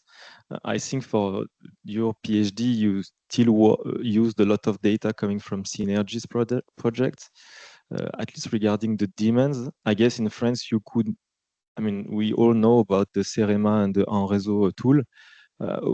How easy it is to use their data in your approach? And this is actually completely connected to the open source discussion. I guess for this scenario part, that would be really valuable to your work to make it accessible in open source. Yeah. Yes, so it's only the one dataset that needs to be changed and maybe merged with the European datasets if you still want to keep the European perimeter. But if you restrict the scenario approach to France, you can use the CEREMA dataset almost as an input. And have you tried that or no? No, I didn't try that. Just to finish on this scenario generation, at some point, I think this is the last part when you evaluate the potential of the sources, you evaluate the competition between the sources. And for that, you actually give a priority order for the unitary models of the types of district heating networks. And in that, you actually say that you try to follow the advice of the French Energy Agency with what we call énergétique in France. I wonder, because here you give a priority in terms of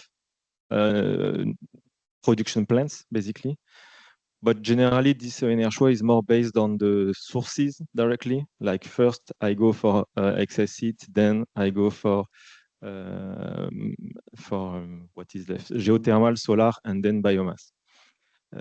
Would you be able to adapt that in your scenario generation to exactly stick to énergétique?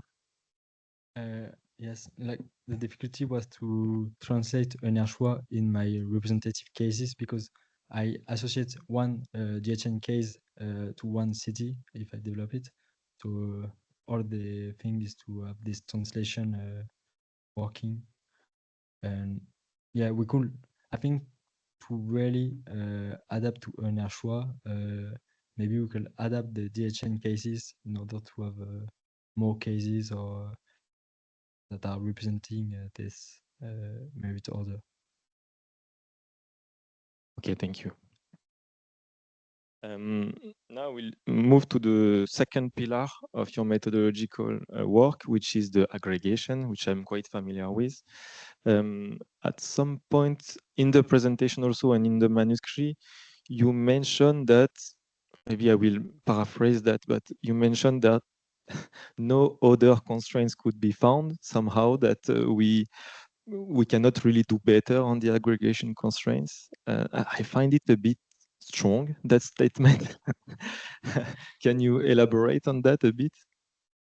Yes, so I ended up with this strong conclusion because like all the variables on production plants were used in my constraint with upper limits and lower limits. All the combinations between those variables are used for the constraints, and I think that the state of shares could not be included in that constraints. Yeah, as we have all the combination of the production plant variables and upper limits and lower limits in each time, then mathematically we could not have other constraints on it.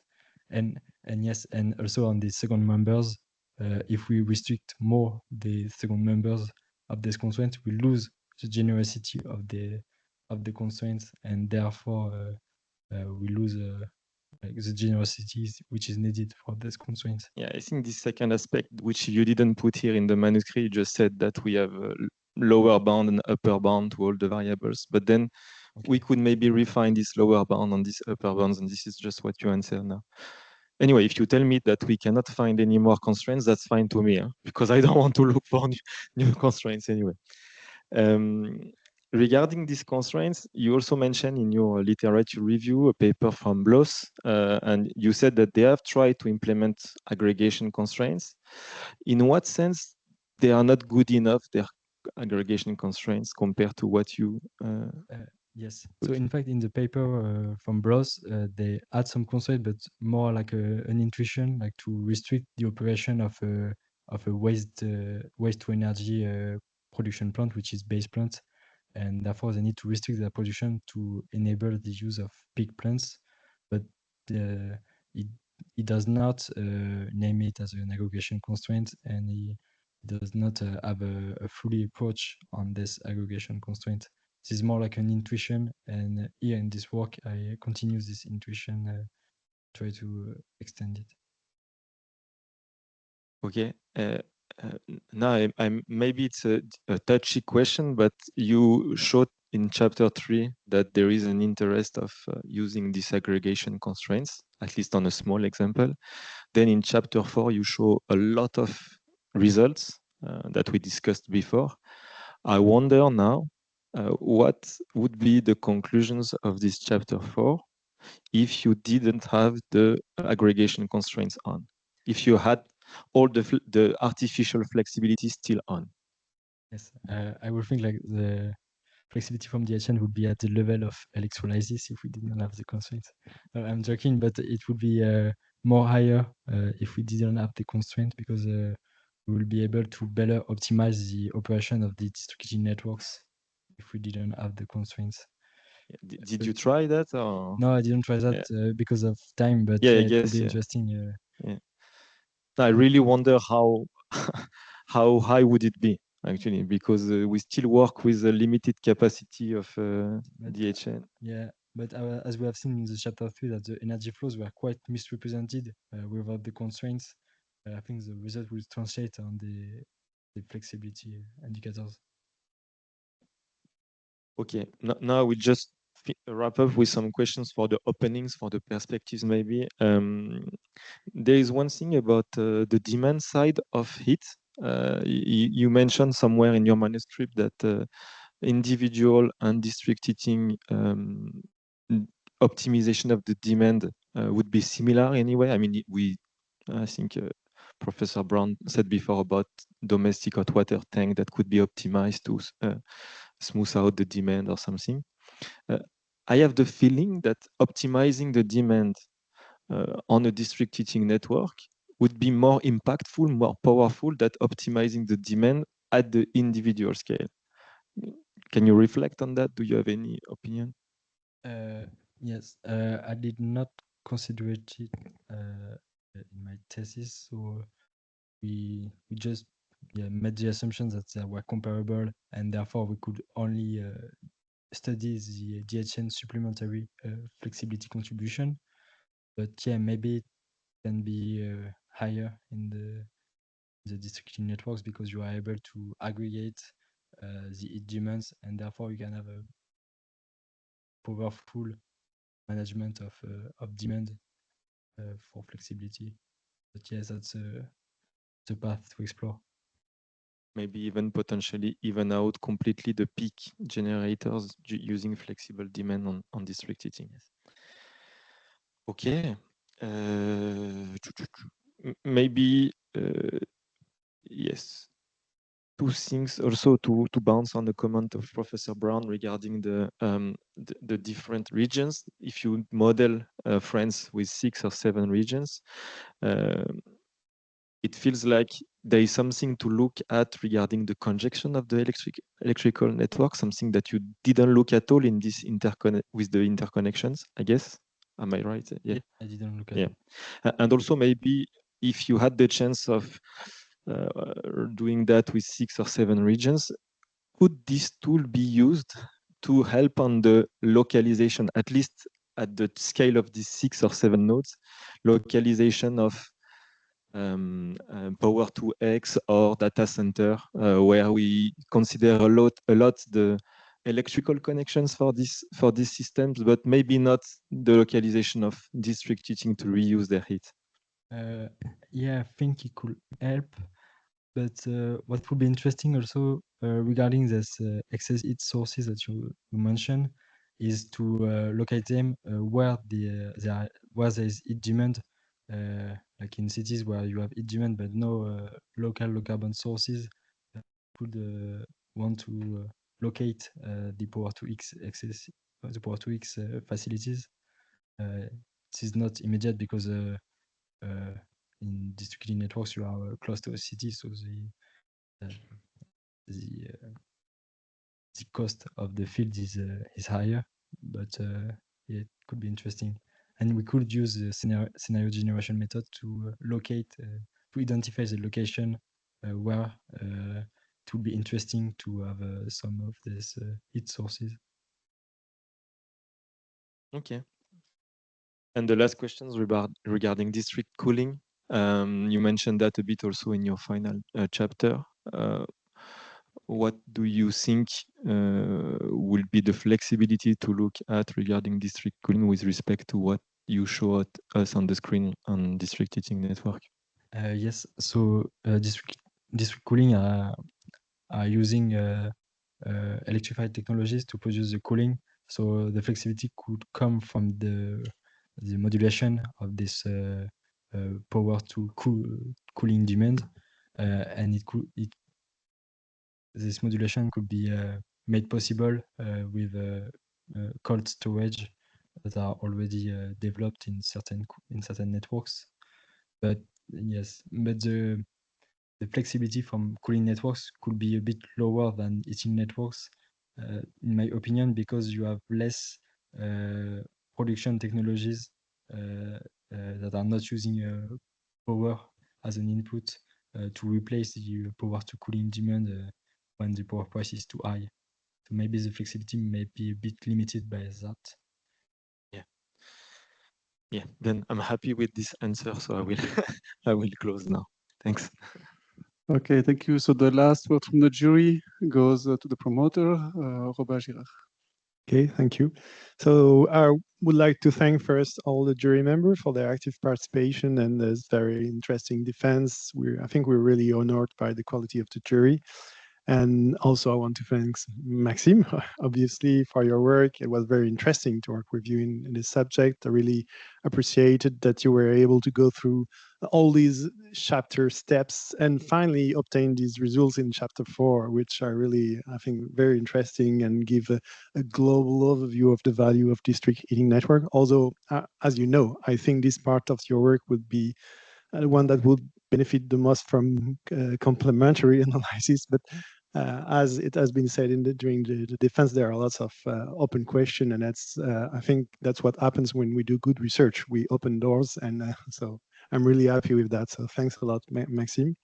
I would like to thank also the company RT that financed your PhD, and especially Virginie and Nicolas that are here, and for inviting me to coordinate this work. And it's always a pleasure to work in a company that brings real world problem with real complexity, difficult questions. And it's especially the case with RT. And also I have to say that I was the coordinator, but still Virginie and Nicolas are true experts in the field, and they don't really have the place they deserve in this defense because of the academic constraints. But I consider that we worked as a team really, and I really enjoyed this working as a team with all of you. And so thanks for that. I hope we'll have opportunities in the future to do that again. And so, as it has been said, there's lots of perspective and very interesting things.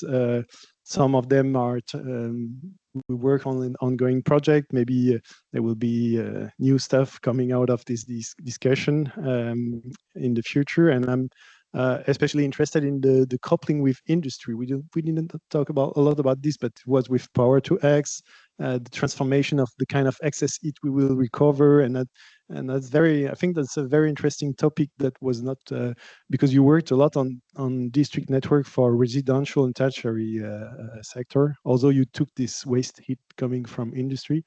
So also the coupling with the building sector, I think it's a very interesting topic, and you've worked a little bit on that, on the taking into account the renovation constraints. And we talked about the different optimistic and conservative assumption, and that was very, very interesting for me to hear all of that.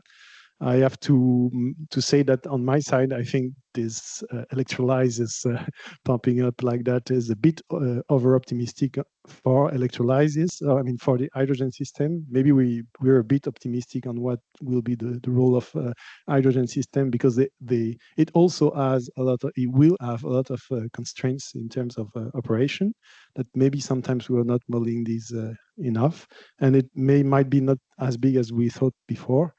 And another very important thing, I think, is this coupling with the grid constraints. It was mentioned when trying to do the dense scaling and the coupling between sectors. It's very interesting to try to model that. So it can be transport system constraints between regions, as it's been said, but also I think in the distribution grid, it's interesting to look at that. And there's a value in the district heating that you've touched a little bit in your results, but we did not talk about that. How the district heating can be a support in the gas distribution network decommissioning, because when we remove the gas network, then there's more electrification of heating, and it's the distribution electric grid that is constrained. And here, the district heating can arrive as a saver, I would say, of the situation. So lots of questions are open, and I'm sure that thanks to your work, we will be able to go deeper and deeper in this. Thanks a lot. Okay, thank you. So since this is a public defense, we can also take some questions from the public, but I've told that in France, only the ones with PhD are allowed to ask questions. Sorry for the others. We'll take maybe maximum one question.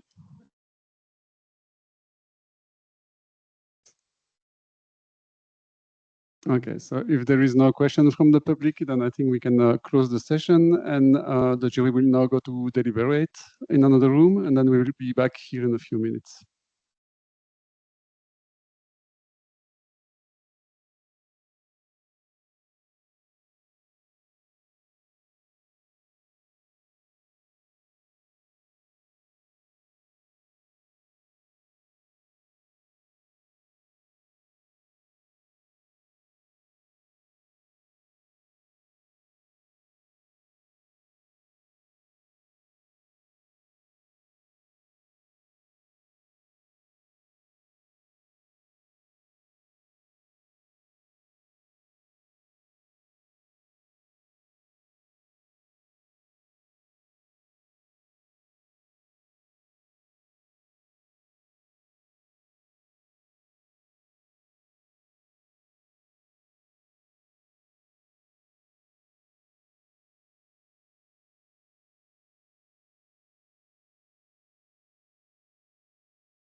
Okay, so Maxime, the jury has deliberated and the outcome was very positive. We all believe that you have delivered a clear and engaging presentation that really complemented the manuscript. We really appreciated the fact that you could concisely explain us all that was in your manuscript, and already the size of your manuscript was for me too small, so you had to summarize this in 40 minutes, and that was quite an achievement. You have demonstrated excellent knowledge of the methodologies that you have employed, and the discussions were also quite deep, and the response to the questions were done with clarity and precision. We also appreciated the fact that you showed and you acknowledged the limitations of your work, and you recognize when we could have gone further, of course. The topic that you address is highly timely. It's a very important issue, and we really believe that you have provided real methodological contribution to the question of the flexibility potential of district heating, and also the competition between biomass and electrification of district heating. We have noted that maybe you could have presented a bit more in detail these methodological contributions, because we believe that that's really the core of your work. And yeah, also we noted that maybe some of your answers could have been a bit more proactive or imaginative, but overall, your response to the question really went beyond only the modeling framework that you provided, which shows that you have a high maturity and you have done really in-depth research. So in light of this outstanding performance and the high quality of the manuscript, we are pleased to award Mr. Maxime Vrain the title of Docteur en énergétique et procédés de l'École des mines de Paris, PSL. Congratulations.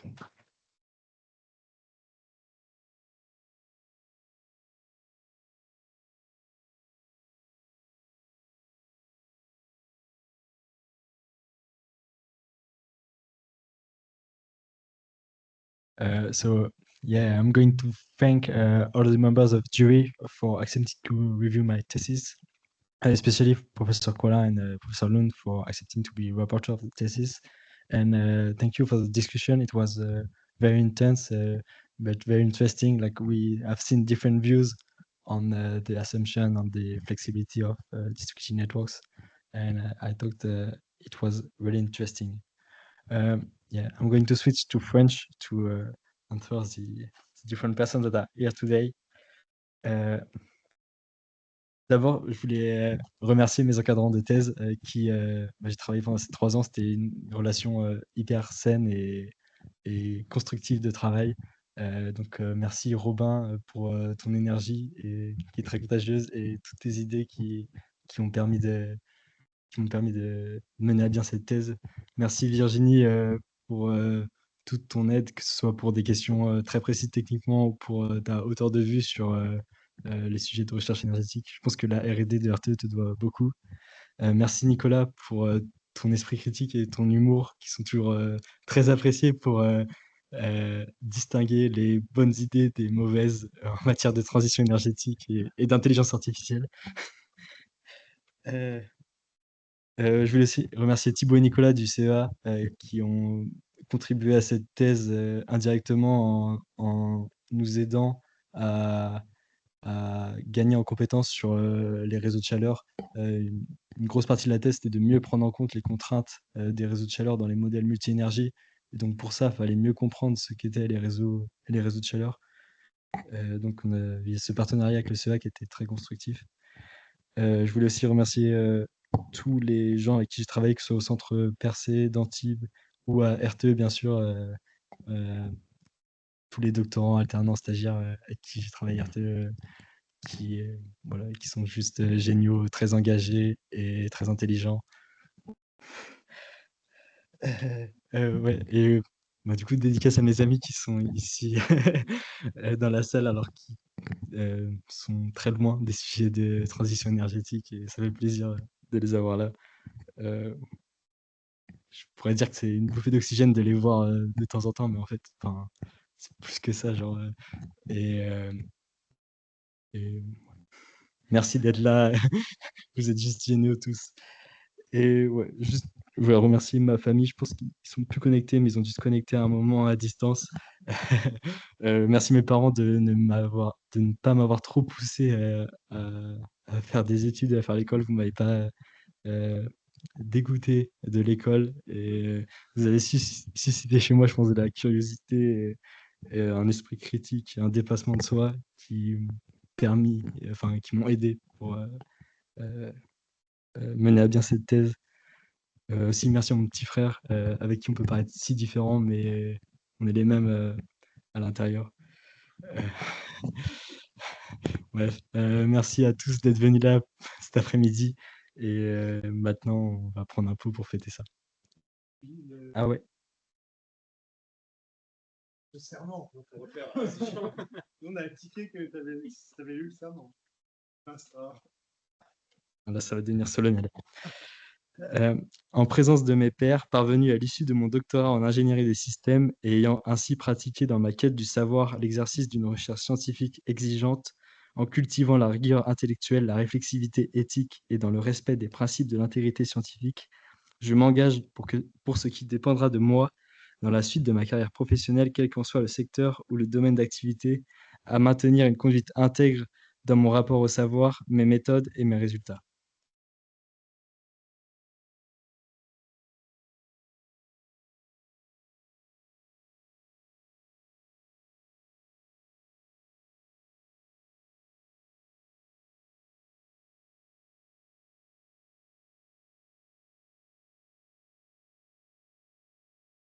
Merci.